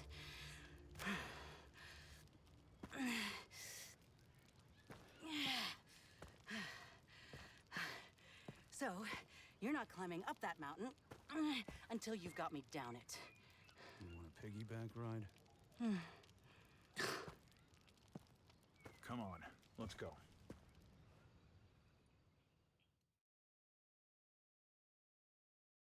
Okay. Utter darkness. Oh, hi. We went all the way back down? Really? Destroyed by Glinthawks. The elevator is broken, and you can't ask us to rely on a Shadow Carja criminal. We'll have to wait for Orid to come back with news of that Thunderjaw. Just leave it. It's fine. Wait, what Thunderjaw? While we waited for Urid, you lay trapped in pain, and this settlement lay at the mercy of machines. For all our trust, we cannot wait for Urid. We can if there's a Thunderjaw involved. Yeah, fucking Thunderjaw. Thunderjaw might help explain what's happened here. How? It didn't just attack the settlement. It passed through it. On towards the mountains, just as all the machines that came afterwards have. It's as if they're searching for something. So let's hide here until they find it. And what if this happens again? But the machines attack a city, Meridian. Now, follow the shadow and you will find the flame. We must know what has drawn these machines here. Well, the only way up the Sun Spear is to fix that elevator. And to do that, you'll need a gear assembly from a scrapper. Aloy reported a scrapper on the upper slopes of Bright Dawn. To walk forwards, first we must step back. This isn't a step back. This is running headfirst into a scrapper's jaws. I do like that there's a little bit of movement there. Your brother would do it in a heartbeat. That's probably why my brother hasn't come back. Well, we will never know until that mountain is climbed. Adele will give you the What's up? you need to return to Bright Dawn. Allow me the knowledge. Let us all play our parts. You'll need pickaxes to climb Bright Dawn.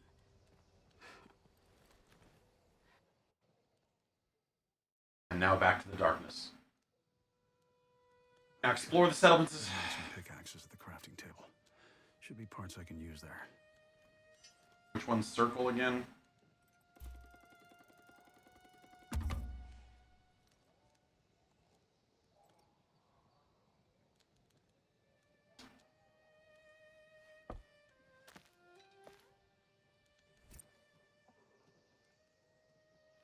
Well, guess I'd better make a pickaxe.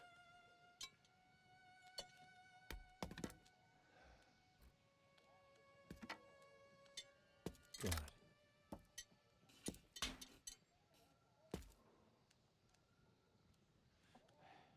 Okay, now we... Good. I'll have to wind the handle binding.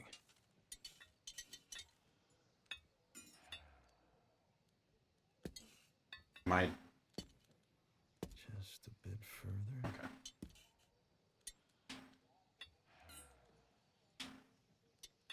This is kind of a neat interaction. I mean, it's a little clunky. And oh, okay, there we go. And I'm apparently not doing it right. That's kind of cool that it wants you to do it right instead of just like make a generic wrapping motion. Like it actually has you kind of doing it for real, which is kind of neat. That's neat. That's the first one done. Oh, man.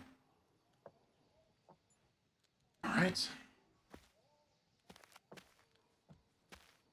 Can't just go with one pickaxe, I guess.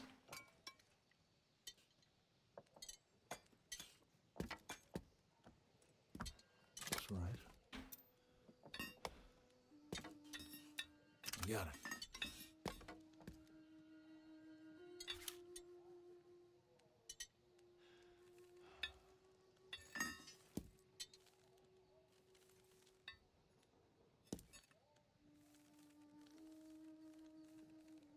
This is neat.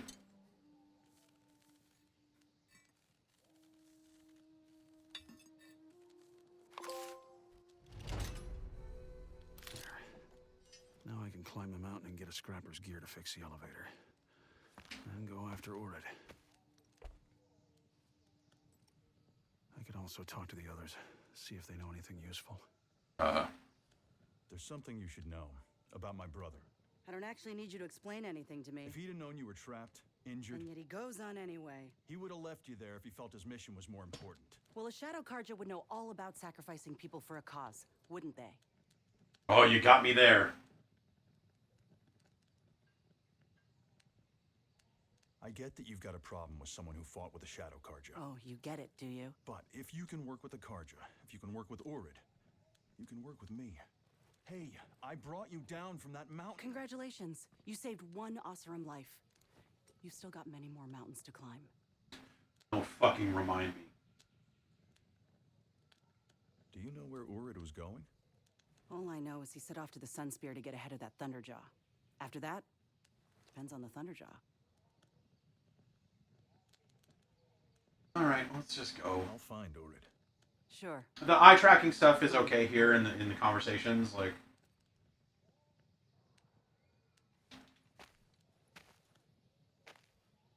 I do think that the eye tracking stuff is just a little awkward overall, just maybe because it's new and not a lot of things are using it, but okay, we don't need to see trophies. I'm good. No, I gotta go. Okay, well.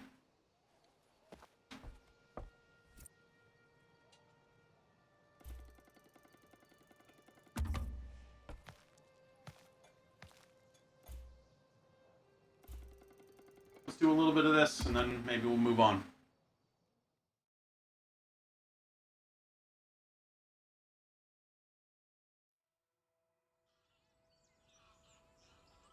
Get a gear assembly from a scrapper. That means find a scrapper, defeat a scrapper, and don't get killed doing it. Just like one of the tests Father used to set us, hey, Orid?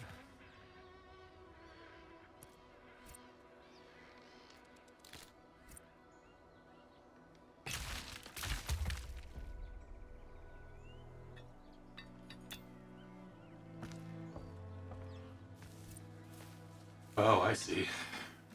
Nope.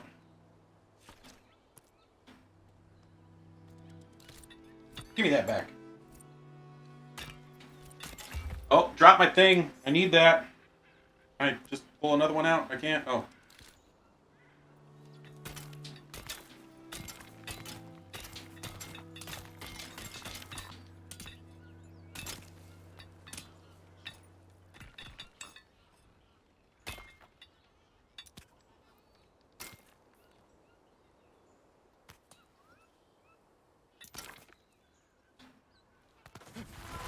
Oh, hey, what's up?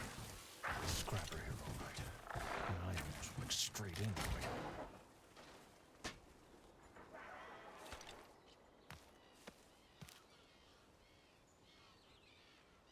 What's over here? This is a nice... Good reflections on the water. You know, the lighting, the... This is a harvesting site. Cool. Ah. Yeah, I've still got it. Can I knock this bridge down?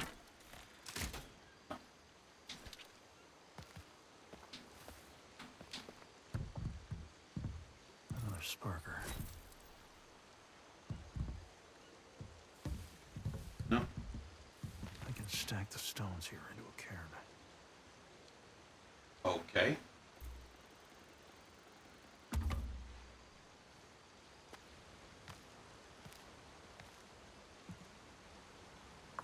Just a little bit of stone stacking.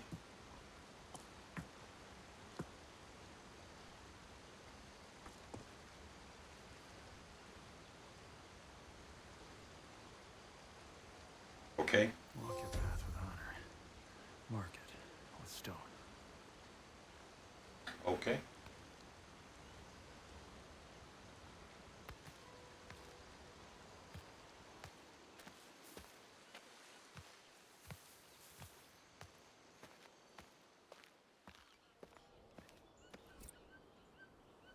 During jump, grab pickaxe from behind shoulder. I can't just have the pickaxes out. Walk.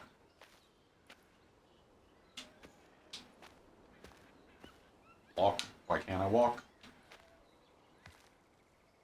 Got caught on... some weird piece of geometry, I guess. Better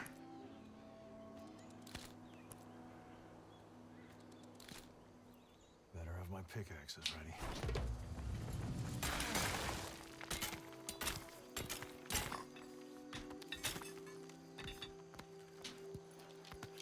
Let's hope I can just drop those pickaxes and, still continue to use them next time, I guess.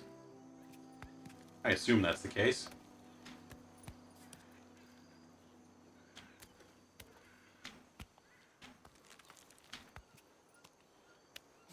This isn't your first Yeah. scrapper race. Just take it slow. Make sure it doesn't see you first.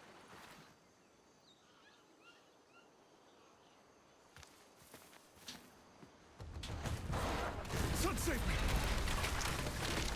Whee! Way too close. Alright. That's Horizon, Call of the Mountain.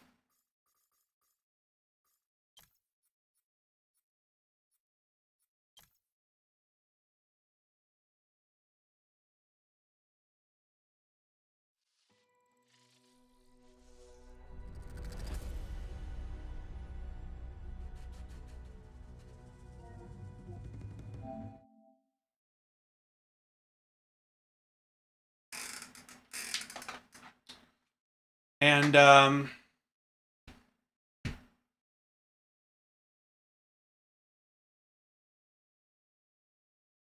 I think that type of climbing gameplay is really, boring.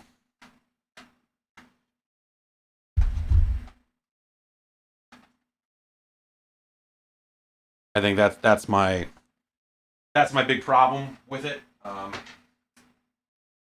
Take a brief break here. Oh, wheel the chair over because I think we're gonna do some Gran Turismo next.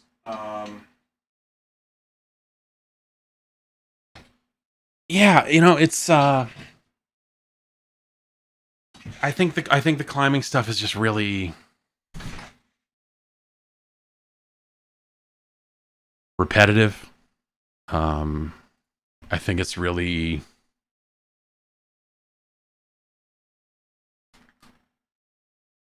fun for about 2 minutes, and then you're like, oh, I get it. Okay, I just blah blah blah blah blah, and it's overly straightforward and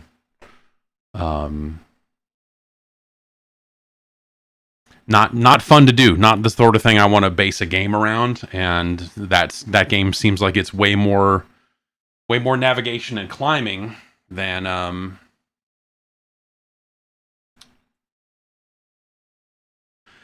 combat. But also, I don't know I don't think that if that game was all combat, I don't think that would be much fun either. So, yeah, I don't know. It's at the same time.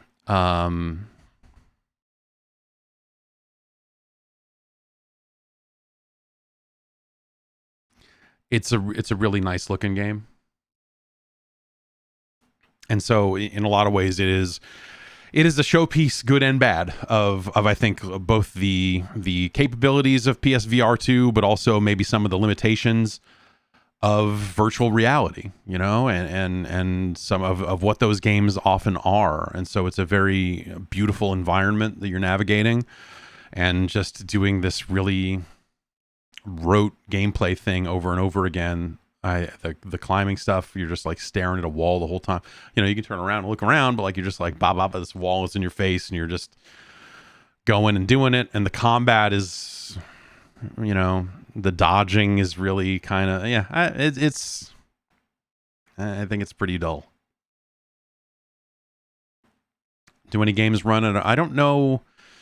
I have not seen any games that specifically do 120 hertz. Or at least that report that they do that. So I don't know.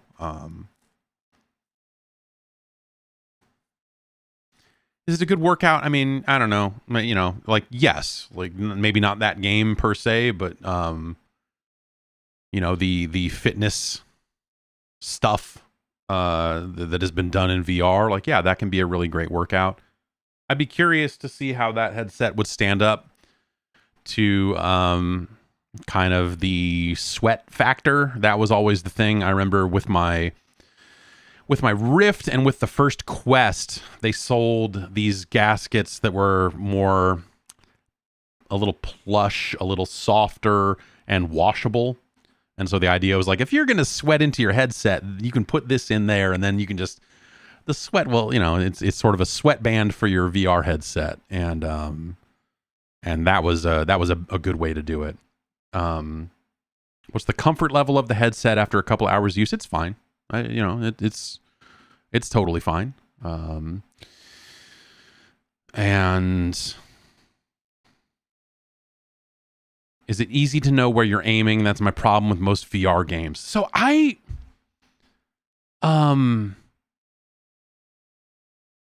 feel like the bow in that game is too bulky in the, like when you're looking, there's no sight to look down on it. And so it doesn't, like, the aiming specifically feels a little weird in that. I think aiming in VR, I have not had a huge problem with it, generally speaking, but the aiming in Horizon specifically feels like I'm just getting it. You know, I think it's cheating for me a little bit. I don't think I'm dialed in as good as maybe I was there. But it felt like, like I kind of want to be able to look down sights or whatever, and the bow doesn't really have a space for you to do that. It's kind of strange. The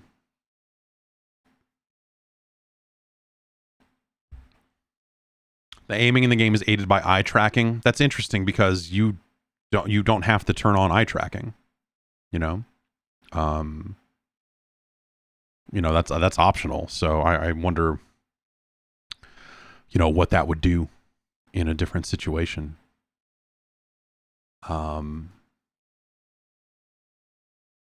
Anyway, let's do a race in Gran Turismo, and then maybe I'll try Pavlov. Like I said, I've never played that. I need to figure out if you can mute the mic because, if I'm talking to you and it's a multiplayer game, I don't want to be doing that, But yeah, let's do some Gran Turismo. I'll turn the gain back up and move this mic a little further away because I'm going to be sitting right here. Okay.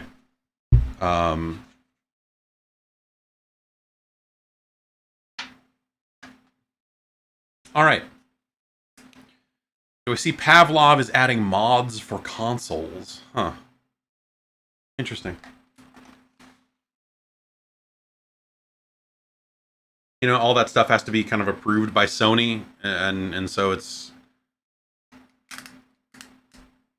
depending on how they do it, I guess. Maybe not, but generally speaking. Oh, we got to switch back to the other view, huh? Oh boy. Is it this one? Hey.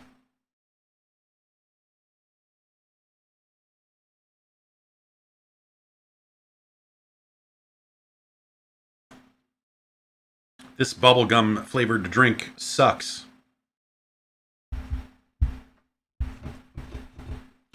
It's a bad beverage.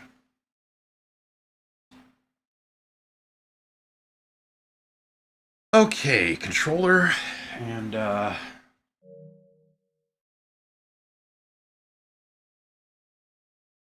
put this on a little tighter here. So Gran Turismo is a little weird because, it's not a VR-only game. And so it tripped me up for a little bit because I was trying to figure out, like, how the heck, where... I'm, like, looking in the display settings. Hello. Oh, right. I can't leave the controllers. Ugh. Can't leave these controllers outside the play space or else it'll show me the grid the entire time.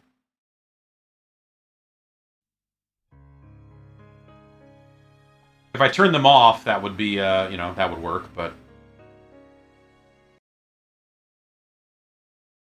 So this is pretty much how games that don't support VR look, right? And so I'm like, okay, Well, do I gotta go into the settings here? Do I gotta go into options? I figured like, oh, video output, that's where you set it, or but no, it just turns out if you have the VR headset on and go into a race, when you get into the race, it will do the thing. And let's try, I don't know, Brands Hatch.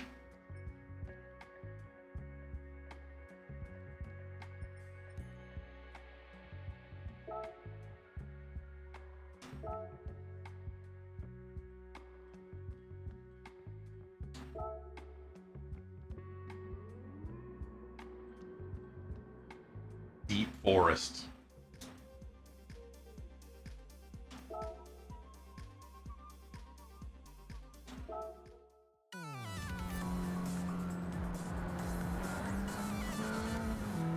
It's a jarring move to suddenly have that screen in front of you and then like, oh no, wait, I'm this car. It doesn't let you do that. It doesn't let you stick your head out the window, and I think that's unfortunate. So obviously, you can look into turns and, all the things you would do when driving a real car. We can kind of move our head around to kind of get a different view of the rear view mirror and our side mirrors and stuff, and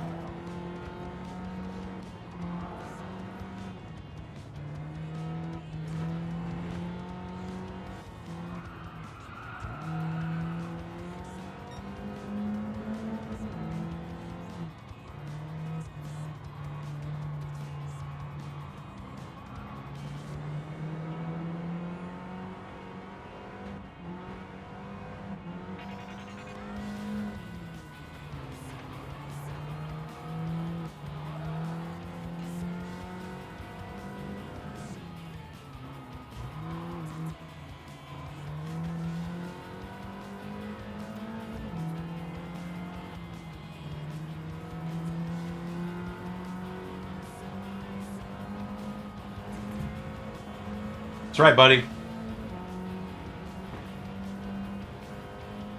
Get bent.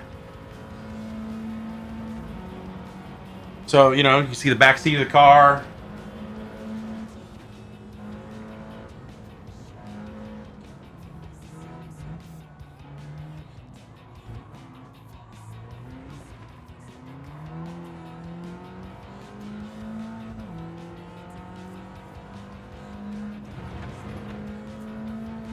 We get this little floating display here showing us the mini map and stuff.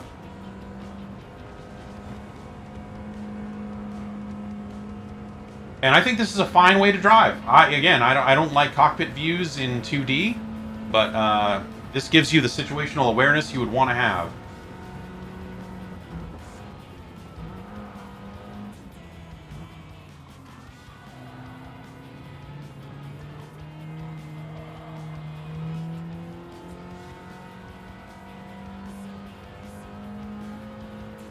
I think I may have put the headset on a little too tight on the forehead.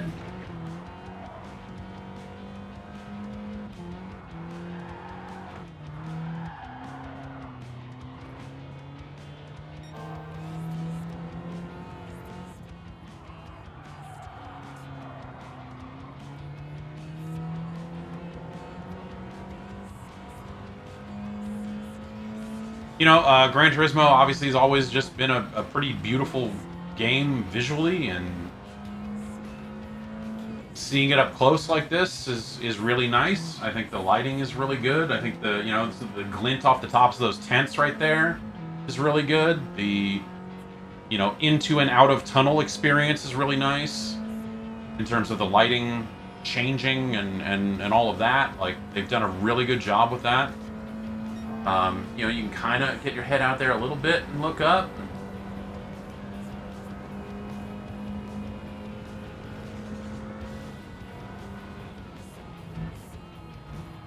Uh-oh.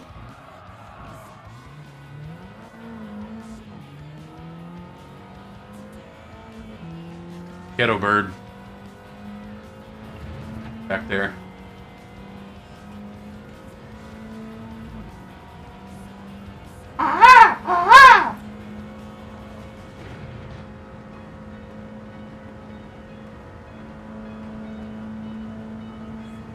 So yeah, you know, it's and you don't really get a lot of time to, you know, really look at the cars, and you can't. It won't let you put your head in the back seat, which I think is unfortunate. But we can, you know, while at the end of the race here, we can kind of get this sort of dim version of the cockpit to really look around. Oh, no, it stopped. Oh well.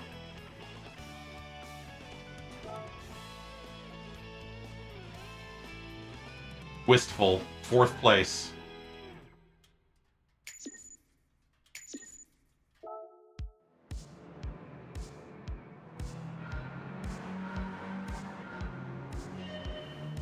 And then the replays are like this, which seems weird. I feel like...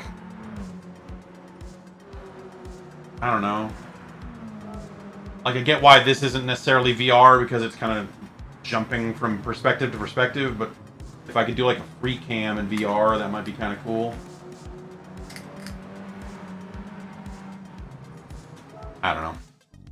So I guess that is to say that I think some of this VR, the VR stuff here feels ever so slightly bolted on, but as opposed to being like a core, like every menu was designed with VR in mind. Like, no, it's definitely not that.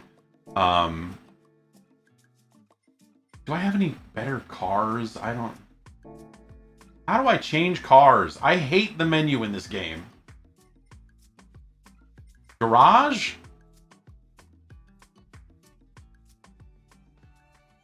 There we go.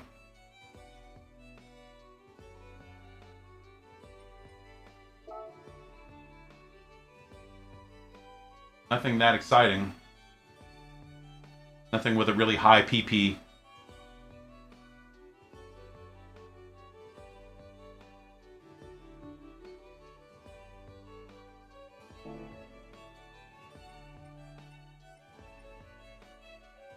We've reached the offices of Dr. Octagon.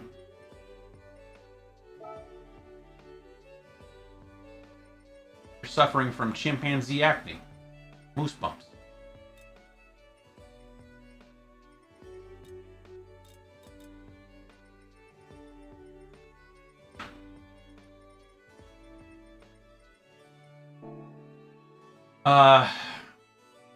Yeah, so I wonder... Oh, wait, VR showroom. There was a thing in there. VR showroom. Let's go check and see what that actually is. I feel like I know what that is, but... let's change car.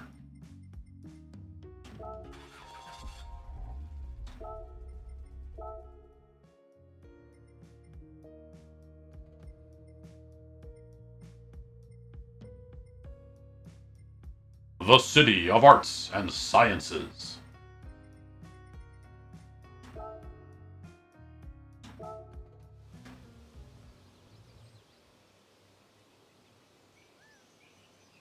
This is the slowest left stick in the history of video games.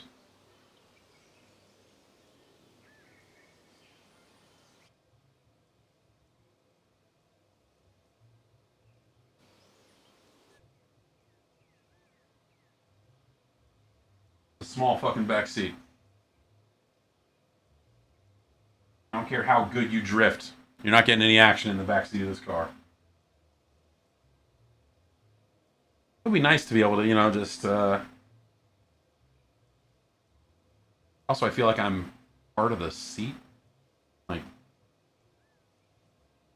Maybe it's just because I'm taller than this that I know that my head would be up here in this thing.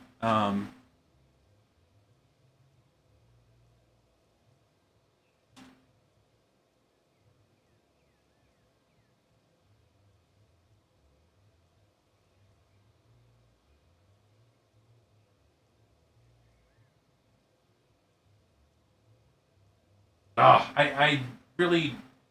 This is a bummer that I can't, like, get really close to these gauges and you know, the air conditioning and all that stuff. Like, I wish it would let me do more. And this is also silly.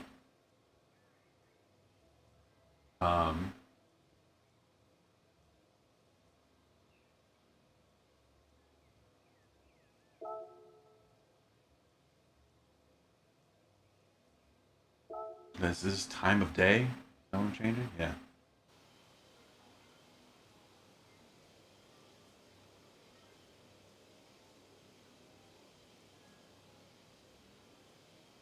This is the most... Oh, I can get low.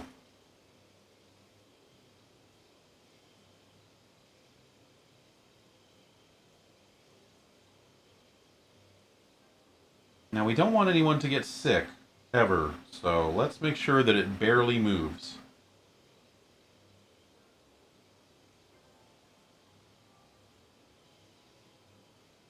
You know, good reflections on the car.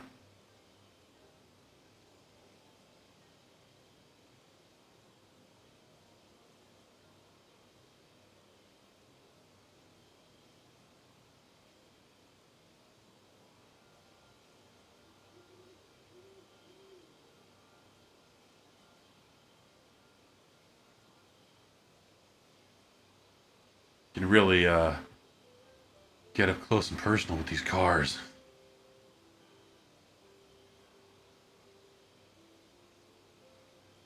Really get to know these cars.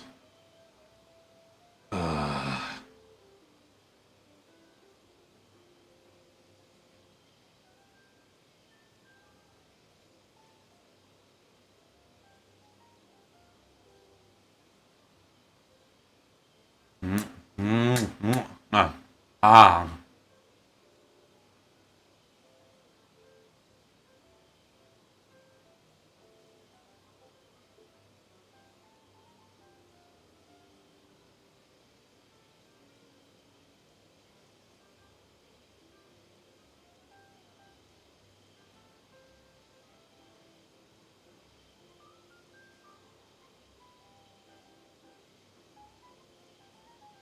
Can I make the car run? Can I suck on this exhaust pipe with the car running?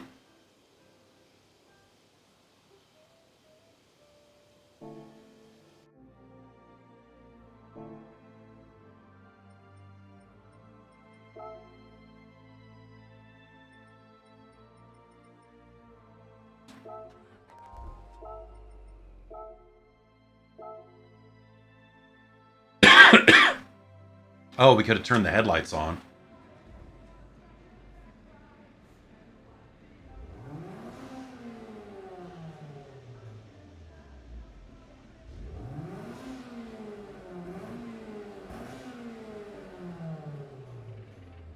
That's cool. This is fucking cool. Like the intensity of the lights is fucking great. That's cool as shit, man. That might be the most, like, honestly, the lighting, the HDR stuff, the quality of the panels, like the like that might be the most impressive thing about this headset overall, is that it can just do this. Like, this is kind of fucking nuts, man. I don't know how well this plays to you, but this is like the intensity of this light is like I'm blinking in here going, ah, fuck, man. It sucks. Too light, too bright.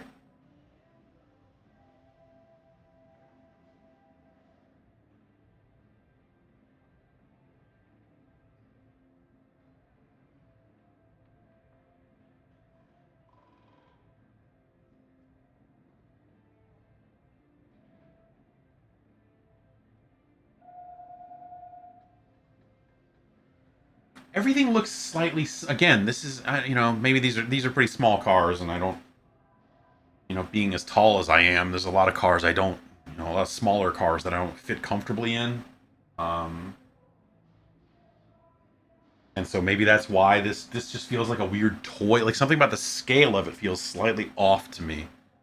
Like the size of the seats or something, but I guess like that's, some of these cars are just fucking small.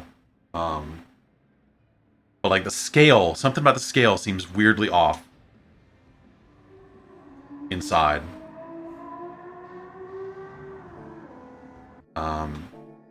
Makes me wonder. I've got 1,000,000 credits. I wonder if I can buy a car that I'm like more familiar with, like this. No.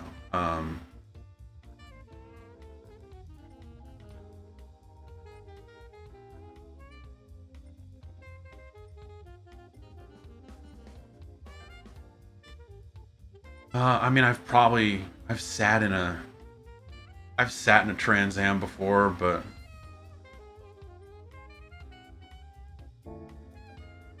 can we do better? Is there a dealer? Is there just a...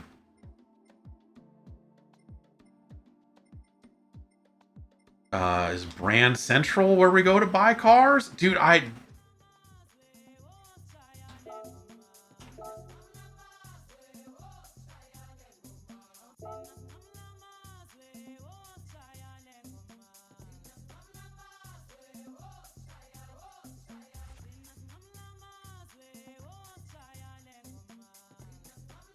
this is probably...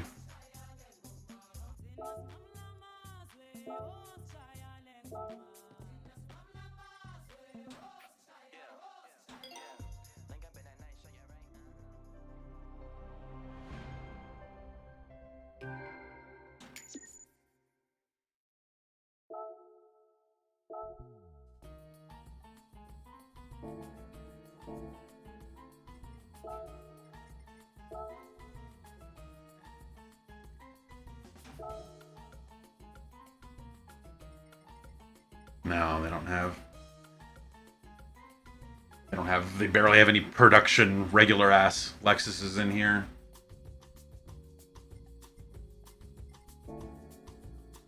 Well, let's see what that Mustang looks like.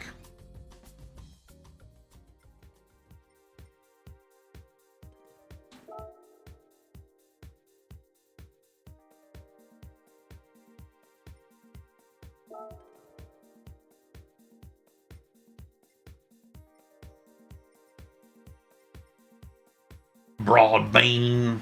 No. I don't know. Yeah, Tokyo Expressway. Yeah, nice city. The Clubman Cup.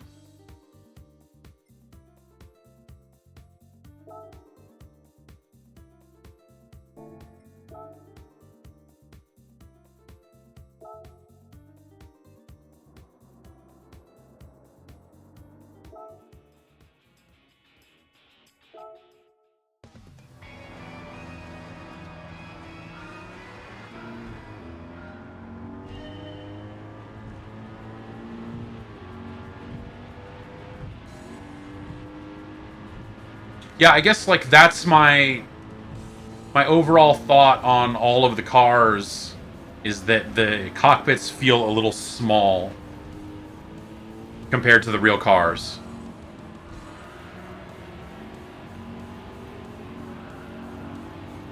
Like this steering wheel looks a little small to me. I mean, this is a much newer Mustang than the one I used to drive years ago, but it's not that different. Oh, geez. Like the passenger seat just seems a little close. The back seats, I mean, honestly, the back seats of a Mustang are fucking useless. But maybe not that useless. That's, well, I guess you probably have the seats all the way back. Like, that's probably not too far off. But, scraping up that mirror. I hate the way the side mirrors look on these ones. I had a 97. And, yeah, like this redesign they did, I thought looked kind of corny. Yeah, that's maybe my thought on it, is that everything feels a little small.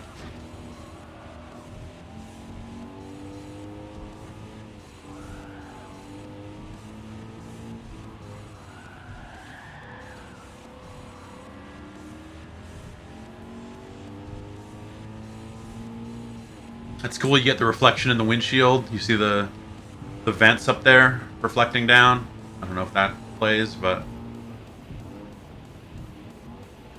my stomach's starting to feel a little off, and frankly, I can't tell if it's that bubblegum flavored drink or, you know, the VR. But the bubblegum flavored drink is not helping things. I'll put it that way.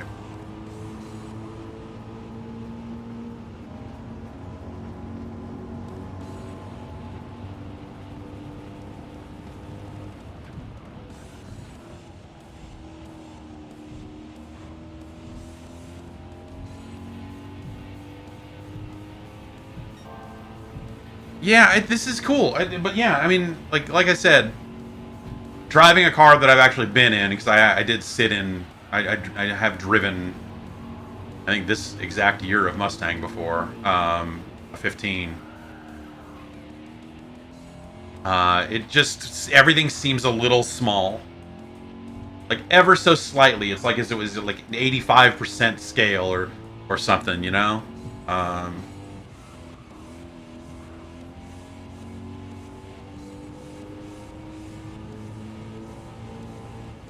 But other than that, I mean, it's pretty awesome.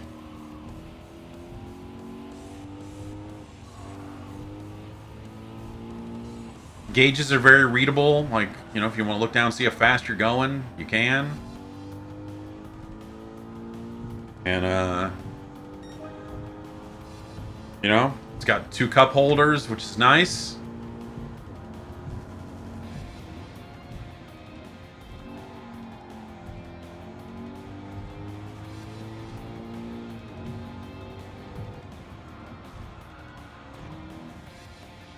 Why don't we just stop?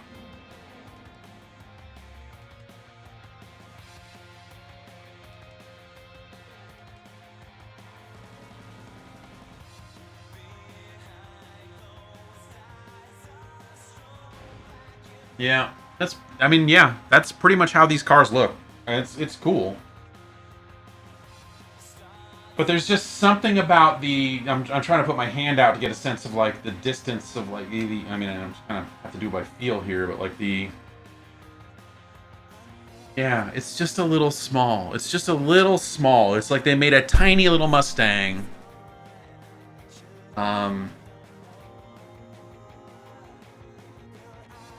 It's like a little toy Mustang that you bought for funsies, you know? It's a little weird, but I don't know. It's really impressive. Like, even in light of that, you know, like, it's still pretty fucking cool, man. They should put this gauge or like this thing here. They should put that on the screen if you've got an entertainment display like this. I think that would be kind of neat. I don't know. Sound-wise, and this is another case of like, man, I wish that the headphones were better, because obviously, you know, some of these cars will have a big meaty exhaust, and yeah, fucking try to pass me. Try to pass this crazy. Come on. Oh, fuck you. Ford Focus. You know, the exhaust doesn't sound as throaty as it should. There's a you know, the bass is missing, I think, from a lot of games, you know, with these headphones. It is just a standard jack, so you could just replace it with better headphones, but you'd have to, you know, I don't know what sort of headset, if you're, you know, trying to wear over-ear headphones or anything with a, like, while wearing the headset. That seems like that'd be tricky. You know, maybe get yourself a nice pair of IEMs or something, but it's just, it's a very tinny sound across the board.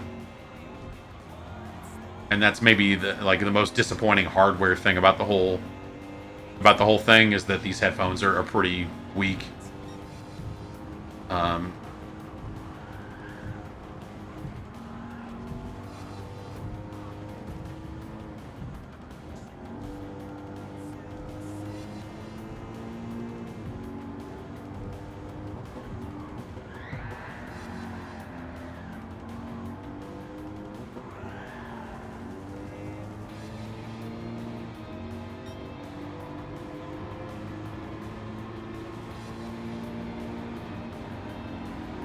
It's neat, you know, like, again, cockpits,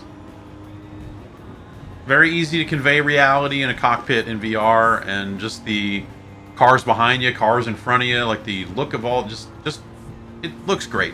It really looks great.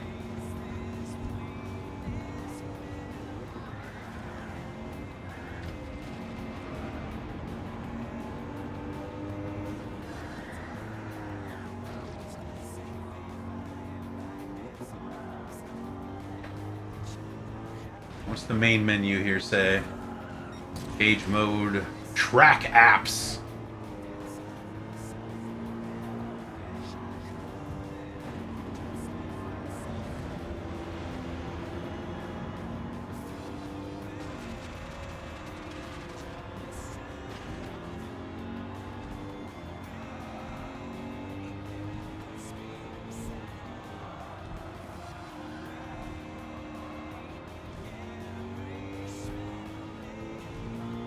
Anyway. Oh, what I...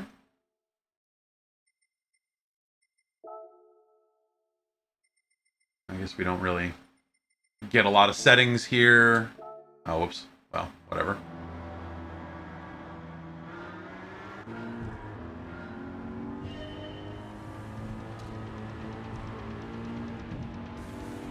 Like the look of my headlights on this guy's car. It's pretty fucking neat.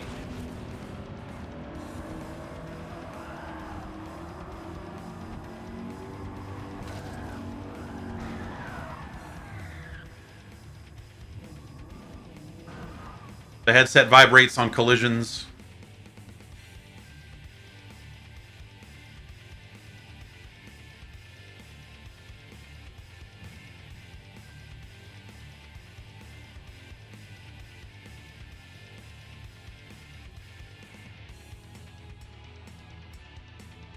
And it's pretty cool.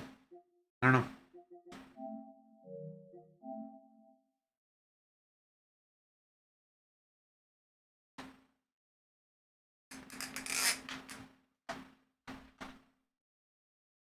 So yeah.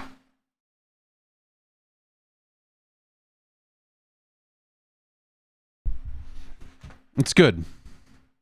You know?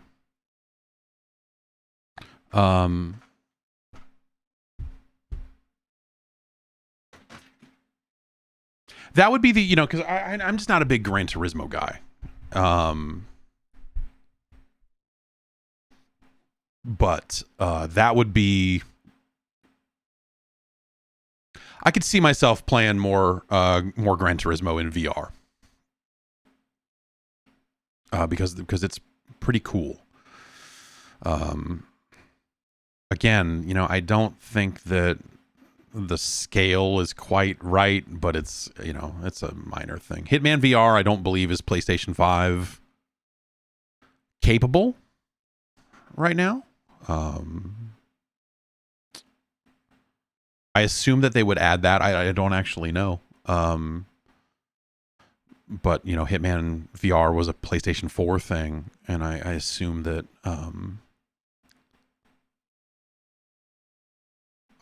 they would open that up. The scale might be because of wrong IPD. I mean, I have my IPD set according to the headset itself. It goes through that as part of the setup process in terms of you turning the dial and doing all that. It seems pretty dialed into my IPD, so I don't know that that's necessarily a problem there, but yeah. The Hitman VR thing was just it's kind of a standard thing. You can find the IPD on your glasses prescription too. Yeah, but it doesn't. So at no point does it tell you your IPD number. You know, it's using the eye tracking to adjust, to tell you when it's right on. And so it's actually very slick because it makes it much easier, because you can use the dial on top of the headset to adjust the lenses. And it says like, okay, yeah, no, your eyes are in the center of the lenses. You got it right now. And if you need to move it up or down, it'll tell you all that stuff. And so it doesn't jerk around with like, what's your IPD? What's your number? What's this? It's like, no, put these circles in the center of these circles. And when you've done that, we know it's dialed in and you're good to go. And it's a very cool process. I think it's one of the nicer things about it is that it is very easy to dial that stuff in. So yeah, it's like I've been saying, I think that, you know, like I wish that they had more kind of marquee experiences at launch. I think that's having Horizon be the one thing that's like their pure, like, here's our first party big VR thing, and having that be kind of it. And they don't even really have much announced from them, from Sony first party, right? Like, there's not, I don't know that they've announced, like, here's our next big VR game, right? I know that there was a bunch of third party stuff, but it's not enough, man. And especially, like, some of this smaller third party stuff is $30, and these, you know, it's just like, it's very expensive stuff, and for slight experiences in a lot of cases. And I think that that's frustrating. I think that the software story is not great on PlayStation VR2. You know, like, they've got 40 games, but is it the right 40 games? I don't think so. I just and so we'll see what they have. Yeah, I mean, are they going to announce more stuff this week? I don't know. We'll see. You know, they said that thing was going to be mostly Suicide Squad focused, so I don't know. But yeah, I think it's a really great headset. It's a really great headset. But again, I think from my perspective, some of the things I want to do with a VR headset involve being able to tinker and being able to use mods and use the weirdest stuff imaginable. And that's just not stuff you're going to get on the PlayStation Store. And so it becomes very hard to recommend PSVR 2 in that context, right? Because it solely depends on Sony's ability to develop their own software and attract third-party devs. And attracting third-party devs won't necessarily be difficult in most cases, because those devs are desperate. Like, they want to get their games in front of as many people as possible, because they have spent a lot of money developing VR games, and the install base is what it is, and they want to sell to as many people as possible. So I assume any game in VR that has mattered, with the exception of anything that was funded by Oculus and anything that was funded by Valve, I feel like will make its way over, you know? And so I think, you know, and there's always a chance that Half-Life Alyx does happen, but I don't think that's a guarantee at all. But I think any third party that is not beholden to any other exclusive agreement or whatever, like, and they're still in the VR game, they haven't just given up and walked away. I think any of those games that matter, any of those games that may make a dent in sales and may stand out, I think they'll want to do it. But maybe they haven't thought of it yet, or maybe they just, I don't know. In some cases, like, it was something interesting, like the day before, like 3 days ago, I think Jeff Minter was on Mastodon. I think he was on Twitter as well, saying like, hey, would anyone like if I put my VR games out on PlayStation VR 2, would people buy them again? Basically saying, like, you know, it's probably not worth it for devs to do that work if it's just going to be a free upgrade from the PS4 version. But if they can put it out on PlayStation 5 and sell it again, then that's probably worth the work it would take for a developer to get it up and running on the hardware. And so, I would love to see Polybius, you know, like, well, you got all those games, all of Jeff Minter's stuff is really fascinating. So it should be in as many places as possible.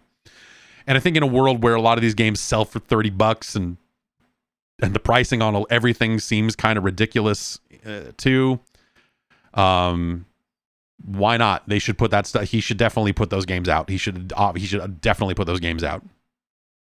Aka R just came out. Speaking of Jeff Minter, it's not a VR game, but it is really cool. Tetris Effect is, you know, yeah, it's Tetris Effect. They added some new modes that are not necessarily VR exclusive. And Res looks great, you know, like those, you know, stuff looks good. But, you know, you kind of know what a lot of it is. The headset is nice. It allows for some really good fidelity, and the lighting and everything there is really neat. I have not played Thumper yet. I do have Thumper, but we'll play that some other time. I'm not a huge Thumper fan, to be honest with you. But yeah, there you have it. That's a smattering of of the PlayStation VR2 launch lineup. I feel like that's kind of a lot of the big ones right there. No Man's Sky. No Man's Sky is getting an update. I don't believe it has yet. I don't believe the update was out when I looked this morning. But I don't know. The last time I tried No Man's Sky in VR, it didn't have a left-hand mode, and that was kind of a deal breaker. It's out today? Okay, so maybe it is in the process of just coming out. It looked like it wasn't out this morning, but all right, cool. I'll grab that. But yeah, I think, you know, you can go. Anyone can read it. We talked about it on the podcast yesterday, but also I wrote a full review of stuff, and you can go read that at patreon.com/Jeff Gerstmann. That's a public post, so anyone can check that out if you want. And if you want to sign up, you can sign up and get access to ad-free podcasts and the bonus shows and the Jeff Gerstmann Hall of Fame and all the other cool stuff. But yeah, go read that if you want to kind of know more. But I guess the short version is it's a really great headset, but VR is still VR. And I think that the software story is a little weak.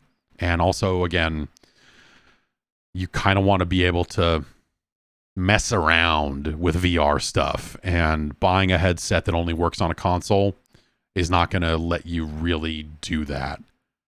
And so it becomes a little harder to recommend, especially at $550. That is an insane amount of money. Anyway, have a good rest of your Wednesday. Take care. I'll be back in a few days, and we'll play some non-VR games. I don't know what we'll do. We'll figure something out. Take care, and bye.